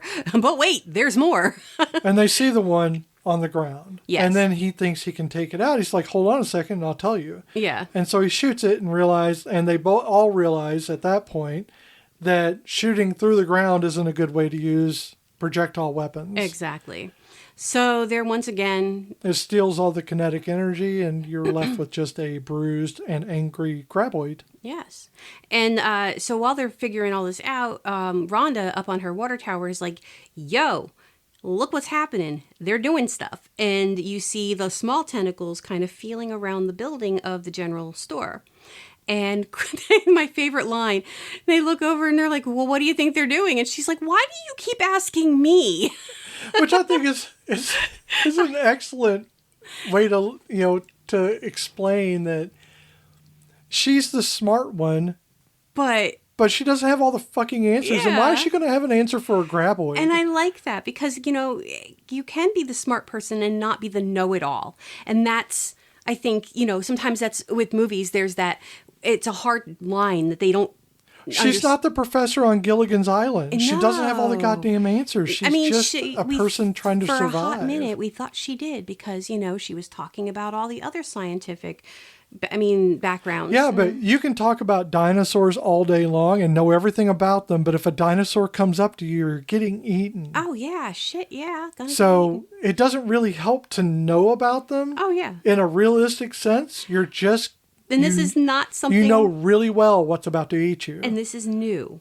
Right. This is not something she knows. But her frustration coupled with their anxiety. Yeah. We have a whole dynamic going on up here of now they know, they thought they were safe. So this was all, it became very academic. Mm-hmm. Their fear was academic. They could pull away from the direct sense of fear and start looking at things objectively in a way. Yeah. Because they're out of immediate danger. So therefore they're looking at the patterns. They're saying, oh, he's coming towards you. Now we can direct things. Yeah, but now they're seeing it's... But when the foundations start getting eaten from under their houses and the buildings, yep, they realize the perilous predicament they're still in. Exactly. And suddenly they're filled with anxiety again. They're back in the situation of danger. I honestly, because it has so been... now they're arguing with each other. Yeah, they're once again. But because I have not seen the movie in so long, I kept thinking, oh, Miguel, don't die. Please, Miguel, you are our only person of color in this movie after Mr., It was pretty diverse for the 90s. I mean, it was mostly white, and there was one Asian character and one Hispanic character. That's a lot for the 90s. That was a lot for the 90s. I mean, definitely, it would have been nice to have seen another person of color in there. But any black folk at all would have been nice. Any black folk at all. I mean, just or somebody who was Hispanic who looked a bit more Hispanic. Because I'm sorry, Miguel, he was very, very pale. For somebody who lives out in the desert, I'm not going to judge him by his color. I mean, I lived out in the desert, and I don't think I met many people who were pale. I wasn't even pale then, and I am the palest of pale. Yeah, but Reba will burn. Reba will burn. That is true. She cannot help it. She can't. It's the vampire. A redhead. Yeah. Vampire redheads. Yes. So again, I would have appreciated. Well, she's gorgeous, by the way. I'm not yes. trying to talk any shit about Reba. Nah. they did fantastic, and I'm not judging them on that because considering, again, the time period. They did a serviceable job showing some... Could they have done better? Yes. Did they do a great job considering all the other things around it at that time? Fan-fucking-tastic. They did not kill all the minorities off. I was afraid they were going to. They did not. Because when, like I said, when spoiler, Miguel survives. Miguel survives, and I'm not so only that, happy but he gets a Medal of Honor, and he also gets a graboid army that he leads. Oh, see, I didn't know that part. That's in Tremors 5, The Reckoning. 1,000. I'm making all that up. So they decide at this point they're going to get something that cannot be dug out from underneath them. And they need to get to the mountains where the ground is solid. Right.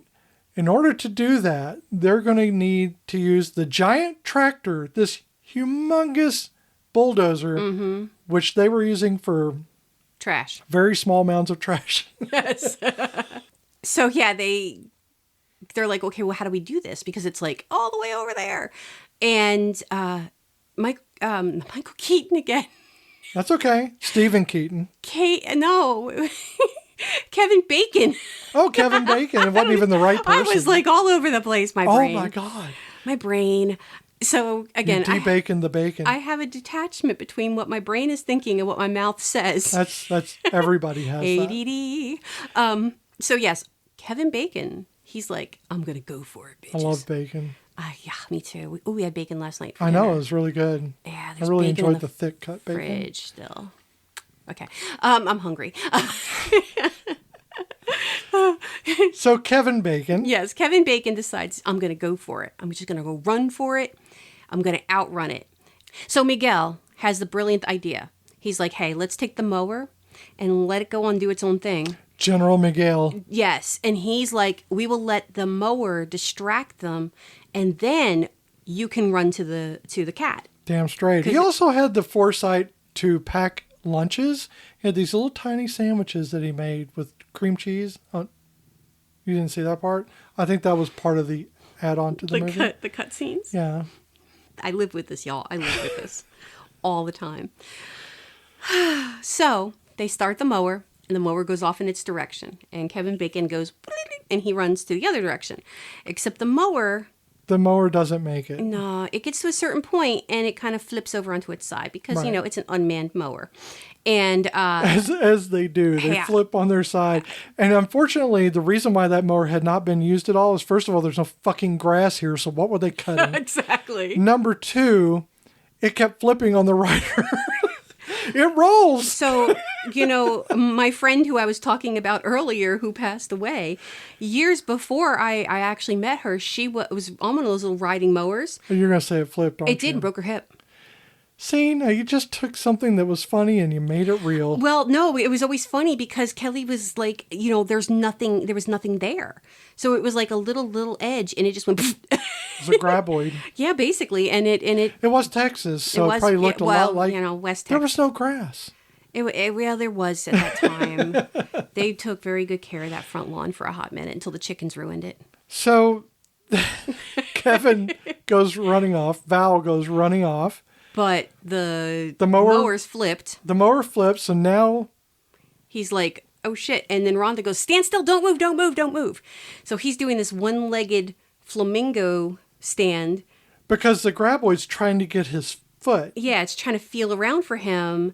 And he's like, no. And so she goes and she comes down her ladder from the water tower she's on. Very smart move, because everyone's yelling, trying to distract the monster, yeah. but it's not having it. No, so she kicks a pole, like a pipe loose, and the water from the water tower starts trickling and hitting the ground, making little pitter-patters. Flooding down on the ground, yeah, but it's making enough of noise. A vibration, and the graboid is like, oh, bitch, there's something back there. So then they start coming back at her, and Kevin Bacon just beats feet to the machine. Bulldozer. Yes. And she ends up going back up because at that point the graboid knocks over the ladder and she rips the ladder right off. Yeah. It's because it's made onto the thing, and he rips the ladder right off. And he or she, I don't know which gender it is. Yeah.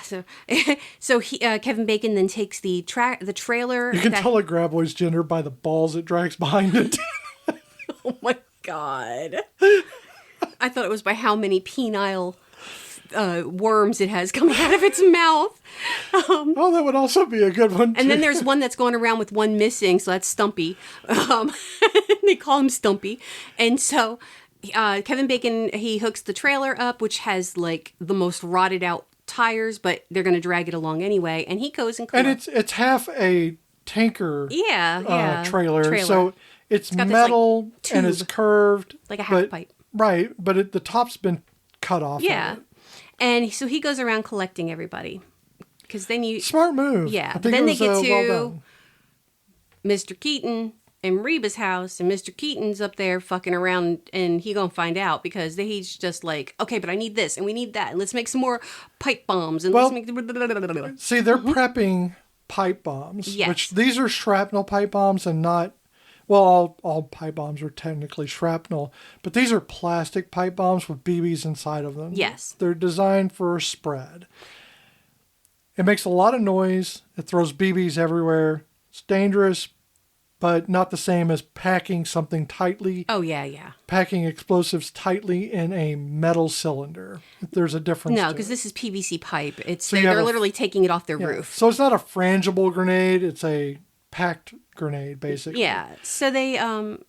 So when they take all the pipes basically off the roof of their house to make these with convenient caps the same exact size as the pipes. I think they planned that. I think Reba grabbed her go bag is what she did. Yeah, they're throwing everything into the trailer, and people are taking all the stuff and getting it out of the way. And they're like, come on. He does take his time, but without the stuff that he brought, they would not have survived. No, definitely. And I have to say, if you're going to prep. And he did. He prepped. He did what he could in a tense situation. These guys all survived by being a part of the solution to things. Yes. None of them were just dead weight for the most part. No. Except Melvin, who is a dick. Fucking Melvin. And Mindy, but she's a little kid, so we're going to let her pass.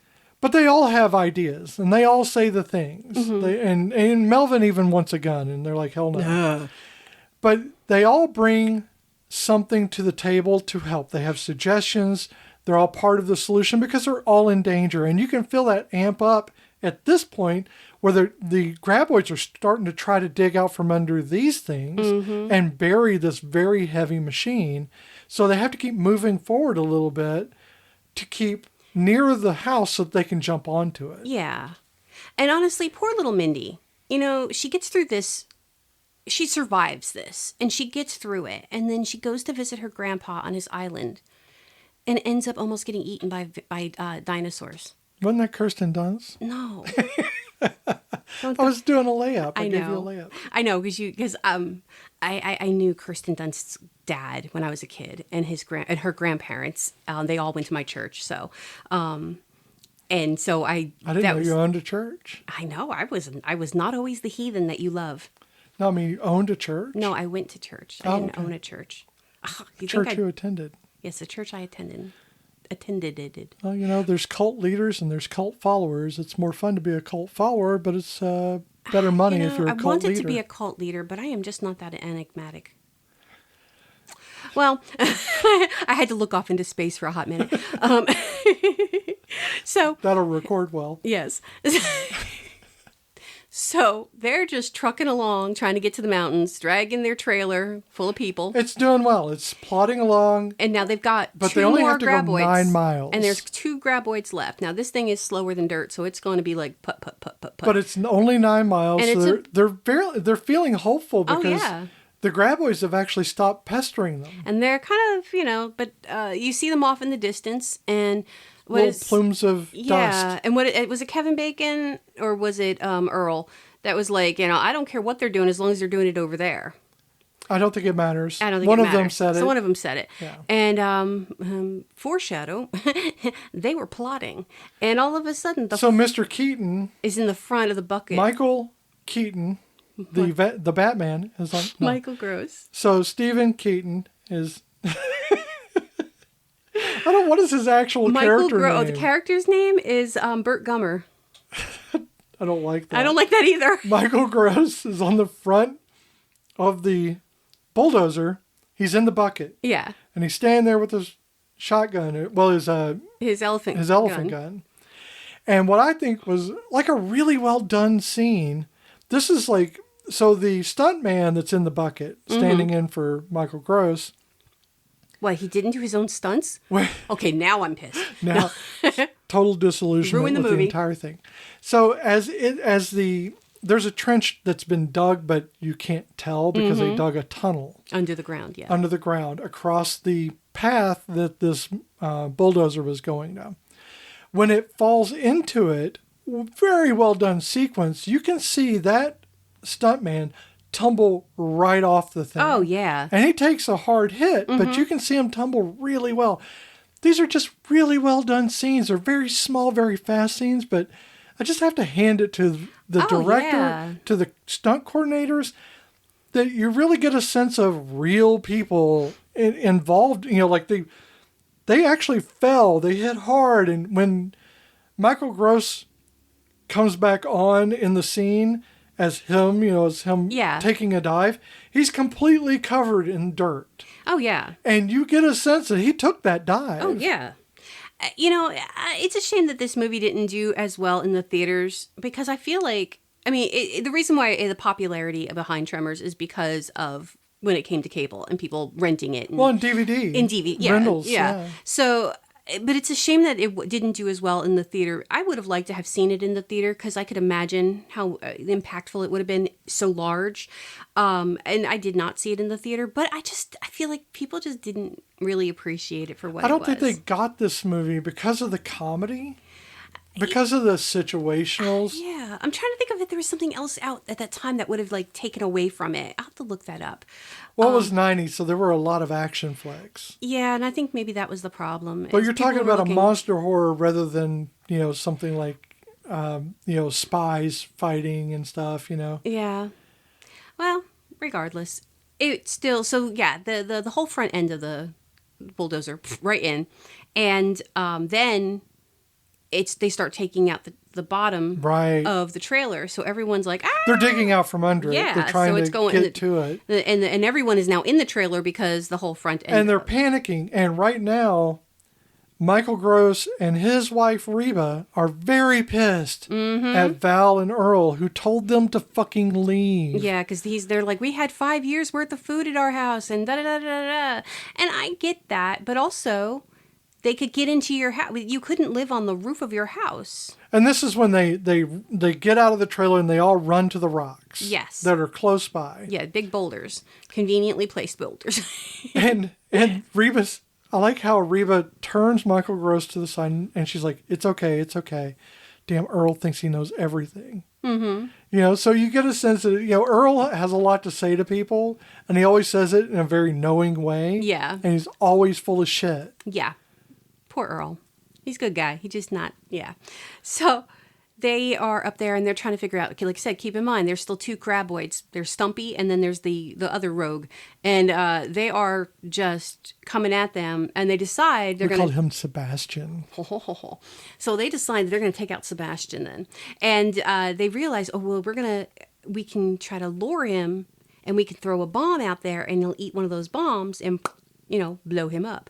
And well, the first time they throw a bomb, what they realize is this comes back later. Just want to bring this up because it'll come back around. I want this to be part of the situation. Yeah.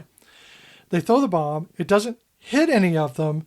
It blows up, and they run. Because of the sound and the vibration, they immediately separate and run away. They just run in the direction they're facing. Yeah. So they don't really have control over it. It's a fear response that these monsters are having. Yes. That's something to be noted for later. Yes.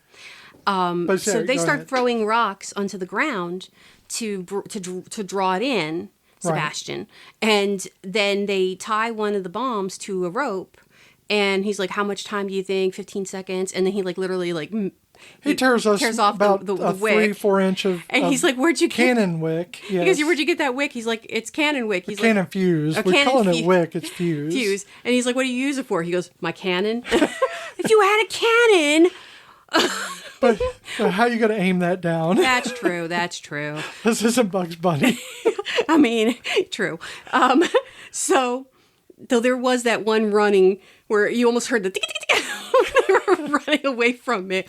So Earl takes it, and he's like, doesn't like Val tease him about, you're gonna try that lasso trick again, and he's like, so they fight like brothers. They do, they really do, yeah. and so they light it, and of course he doesn't have the lighter, but Val has the lighter. There is throughout the movie, there's this thing about the lighter always ends up in someone else's hands. Never the person who needs it. Yeah, never the person who needs it. I don't know if that's an inside joke. I think it's supposed to be to get to that last part. I don't know, but it may be. It may have been a mechanic, but again, that's the attention to detail in this movie that you see this throughout the movie play out, and you're like, why does that always happen? And then at the end, you see that happen for a reason. Oh yeah.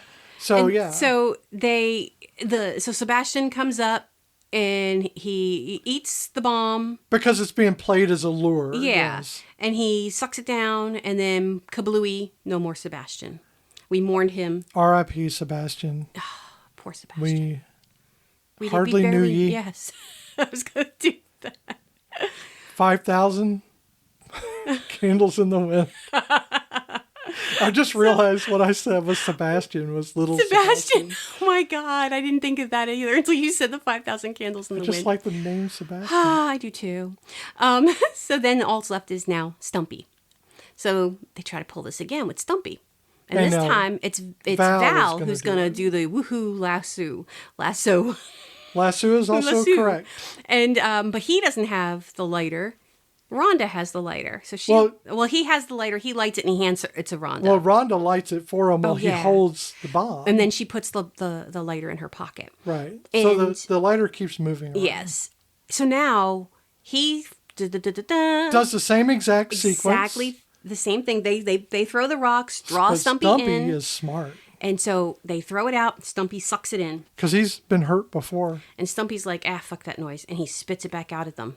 He does the same trick of shooting things up in the air as they've done throughout the film. And it goes right behind them on top of the bag of the other bombs. Except for the other one that Kevin Bacon grabbed. Yeah, they've got one in their hand. And now, this is where my biggest problem was this scene. Because they know the bombs are going to go off, and everybody kind of goes, and scatters. How the flying fuck did Rhonda, Earl, and Val get so far away from the rock? There is no way they could have run that far. Couldn't tell you. It just drives me nuts. It's one of those They had things, to be that far for it to make sense for what they did. No, but it still drives me. So they're pretty far out. And Stumpy's like, I'm gonna get you, and they're doing the still. shark circle basically because you're anticipating the attack. Yeah, and they're like, throw the bomb. He's like, no, it's my last bomb. And then Kevin Bacon has a light bulb pop up. He does have an idea, and this comes back to the previous thing of them running away from the bombs, but no one else knows it. Nobody else knows it. He's just like, Earl is right beside Val. Yep. And Rhonda is a little bit further away from them, but in the direction that they're going to be running in. So they're going to run past her. Yeah, they're going to run past her. And so they start running. Well, Val starts running, and Earl's like, shit, now I have to run. And so he's like, I got to go too. And Rhonda still doesn't start running until he's like, I need the lighter. So then she's like, well, shit, I've got the lighter. So they all start running. And you don't, at first you're like, are they running to the rock? No, they're running to a cliff edge. I think they're running to the same cliff edge they started at the movie. Oh, probably. I think it's the same one. I bet you it is. So it looks like the same one. Yeah. I'm going to say it's the same one just because it's fun. Just because, why not? So it brings it all the way back around. Woo-hoo. So they're standing at the edge of the thing. And this thing is coming barreling at them. Right. And so he lights Val it. Tears off even more of the fuse to only have a few seconds. And he throws it. Well, they light it. He throws it. And it goes off. And they're like, you missed. And he's like, no. Because then it comes barreling at them. And they both run really fast because it's being propelled by the fear of the bomb. And Earl and Rhonda, they jump off to the side, and Val stands there and waits another few seconds, and then he jumps off to the side. Did he have to do that? No. No.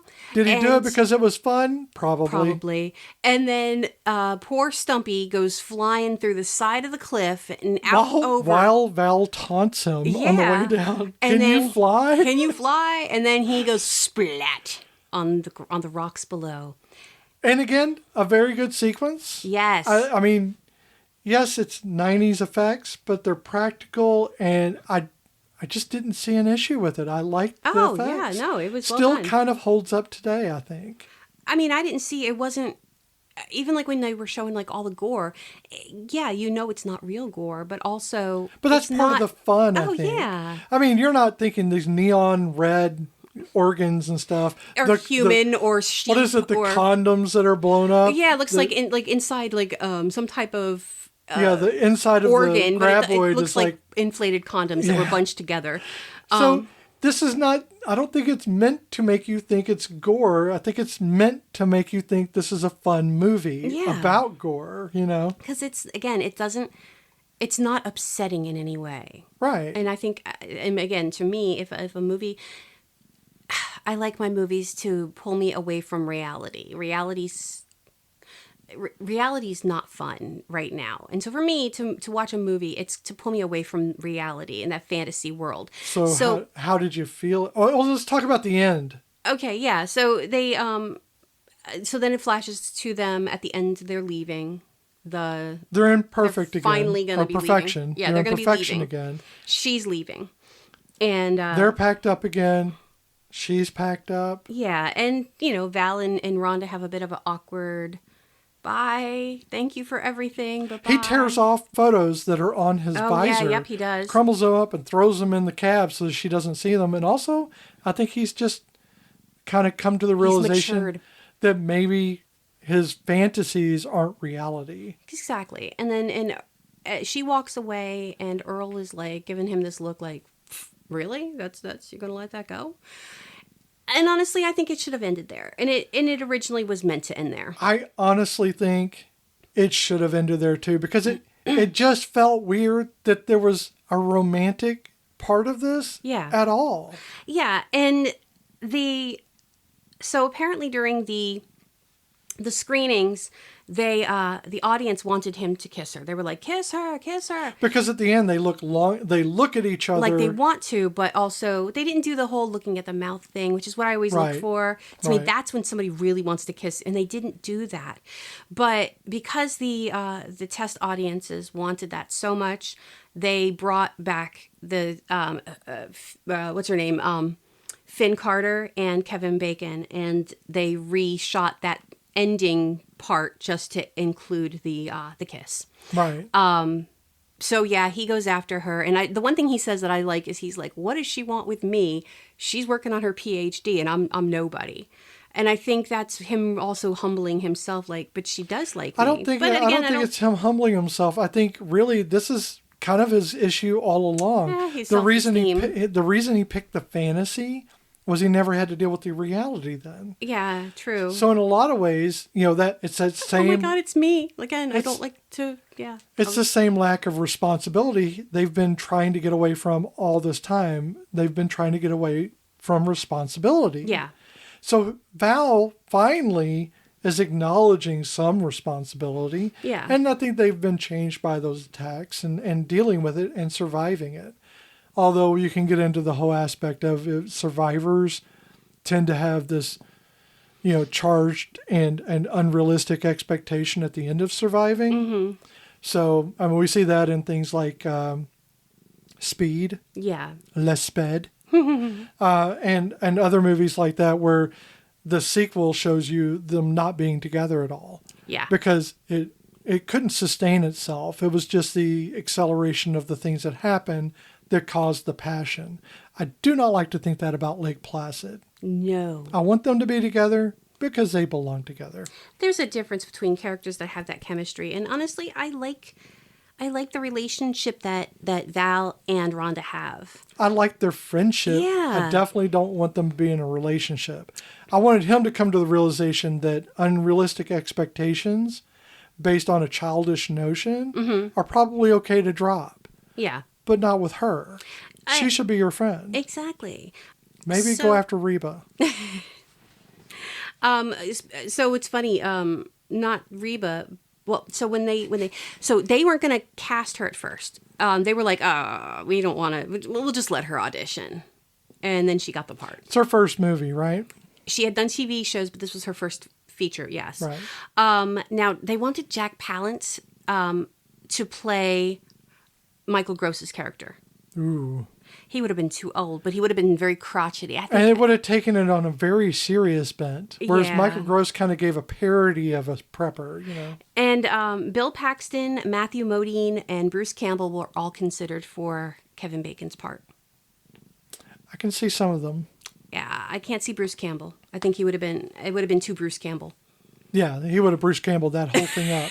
Yes. I could see Bill Paxton doing it. Matthew Modine, maybe. I think so. But yeah, not Bruce. I'm sorry, Bruce, but you would have Bruce Campbell the whole thing. So how did you feel watching it again? The same. I still felt excited to watch it. I was still happy to watch it. So I was very excited to watch it, but I was also kind of dubious in the sense of, is it going to hold up? Well, sure. I was worried that I was going to have different feelings towards it. My feelings towards it did not change. I was so happy with... So, y'all, it's hard sometimes watching these older movies because... Again, we are used to this crisp, clear HD, and we have the technology, and this does not do that. Yeah, the vehicles are old, but it's a desert, we're going to have everything some was old there anyway. But even then, yeah. So, I mean, you go to a desert area now and you're going to see beater trucks and stuff like that because that's what runs. So you're not pulled away from the time period. This literally, you could pick that whole world, that universe up and place it in 2025 and it would be the same. And they were going to have cell phone reception anyway because it was an isolated valley. Exactly. And the crispness of the film doesn't give you that foggy feeling of you're watching something from the 80s and the 90s. Right. It holds up. I think this movie still holds up. Well, it holds up emotionally as well because one of the things I worried about is coming back to this and finding it to be horribly sexist, horribly racist, horribly something. Yeah. I found really none of that because even the one slight thing of Val's character at the first saying the things he wanted in a woman were really not about being sexist. No. Those were the vehicle for him to, throughout the film, redefine his misogyny into something that is a realistic expectation of women and a representation that follows along with reality. And before we watched this, we did complain about Rhonda being in her underwear. But now watching it again, it makes sense. She was tangled up in barbed wire, and the only way to get her out was to take off her shoes and her pants. And then they ran into the general store, and as soon as he patched her up, they gave her shoes and pants. Nothing was said. Exactly. No one suggested anything to her. No one stared at her and ogled at her. He was sorry. He was hurting her, and that was all that was said. Exactly. And her reaction was actually true because they didn't practice that on purpose, so that her reaction to having to take her pants off in front of Kevin Bacon, that was her facial expressions. It was so well done. I like the whole sequence was well done because it did not focus on her not having pants. No. It focused on the danger being necessary to unclothe yourself. When they showed her legs, they were cut up. Right. It wasn't like it didn't happen. That attention to detail. Yeah, she was bleeding. He was patching her up. And you can see behind his shoulder that Mr. Chang and Miguel were looking for sneakers and pants that would fit her. And as soon as they did, they brought it over to her. Nobody mentioned anything sexist, nothing about her being pantsless. And Val didn't use it as a reason to hit on her. No. In fact, again, at the end, them assuming a relationship like that takes away from that. I think so. I honestly think that would have been better for him to find a friend than a lover. Yeah. And I really like... Or even if in the future it became a relationship, go off as a friend. Right. Yeah, but you're left for that assumption. Yeah. So, and that's fine. And they should have been left to have that assumption. Let me keep in touch. We need to, But I really liked the way that this was done. Nothing about this movie was gratuitous for the sake of being gratuitous. Mm-hmm. And it just, for the 90s, for 1990, this is such a well done and fun film. So, when we were talking about doing this movie, I am not going to lie, my first thought was, it's not going to pass the Castellini. I think it will. It may very well do it. Let's take a look at the Castellini test as I bring it over in my plastic wrap. So, there have to be at least 2 named women characters with at least 5 lines of dialogue each. Okay, well, Reba's character's name is Heather Gummer, and Finn Carter's character's name is Rhonda Lebec. I don't know her. I didn't write her name down, but Charlotte Stewart's character did have a name. I just didn't write it down. So there were actually 3 characters, the female characters, Mindy, if you count the little girl. They all had dialogue. And they all had dialogue. Did any of them have 5 lines of dialogue each? I think 3 of them did. Yeah. Charlotte did. And obviously Reba and Rhonda, yeah. Right. Those characters must have a conversation, not necessarily with the other woman, either not about their partner or with their partner, future or current, and not about their relationship. Well, yeah, Reba and Michael Gross, they talk together about the issues of what's going on. And obviously Rhonda talks with Earl and Val and Miguel and Walter about what's going on and how to survive. And it's definitely more than 5 lines. All of them. All the women, all the grown women had those conversations and not about relationships. Yep. At least one of the women has to be integral to the plot, meaning that if she were written out of the film, it couldn't reach the same ending. Now, I'm not happy about saying this, but without Reba, yes. It could still have gone on without Reba. But it could not have gone on without Rhonda because she got those boys out of trouble so many times with the water. But she also had the knowledge that she used. Mm-hmm. Yeah, she helped them out of situations. Yeah. She helped them survive. They would not have survived the whole entire movie, I don't think, without her. They wouldn't have gotten off the rock. She's the one that thought of the pole vaulting. Oh, yeah, they wouldn't have gotten off the rock.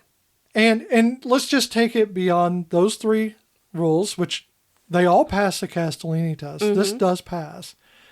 But even in a sense of feminism, no woman, no man, no minority was treated. Nobody was lesser.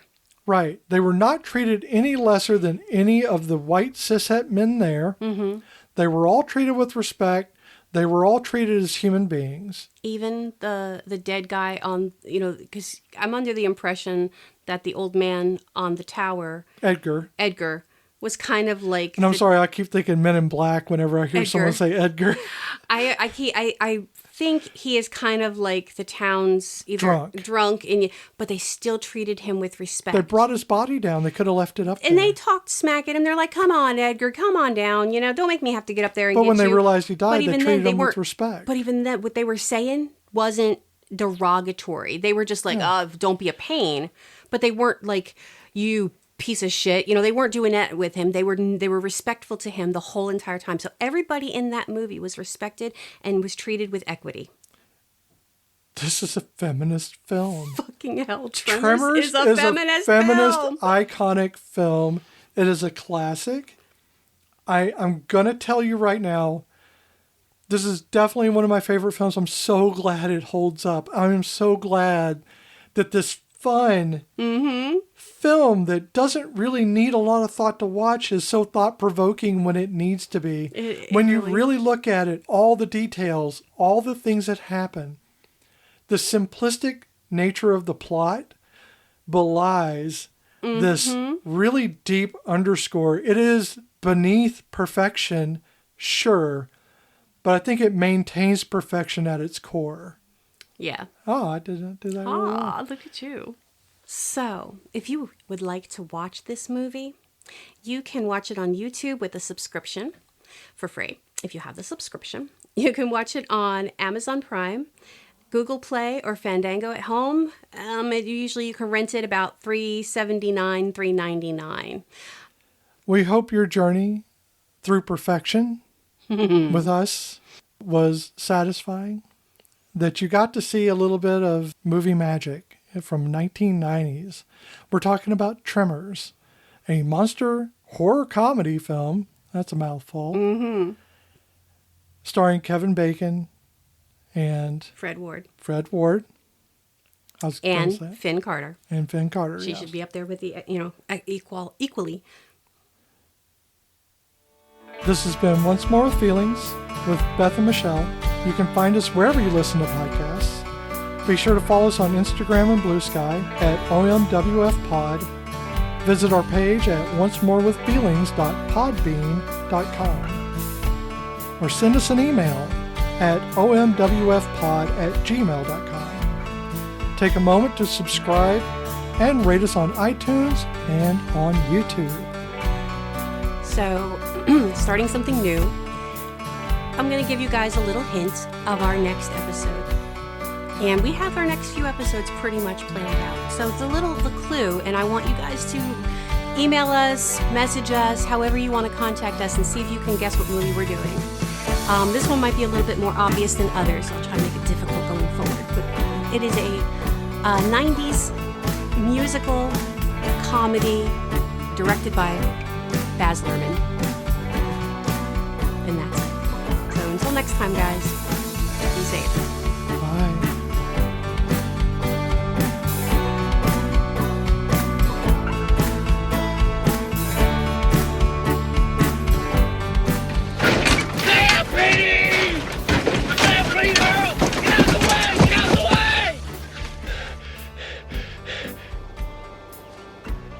Dumb shit. I was in a stampede once. 300 head going hell-bent for the horizon. Now, exactly how many cows are required for a stampede, Earl? I mean, is it like 3 or more? Is there a minimum speed? I wish I stampede up your ass.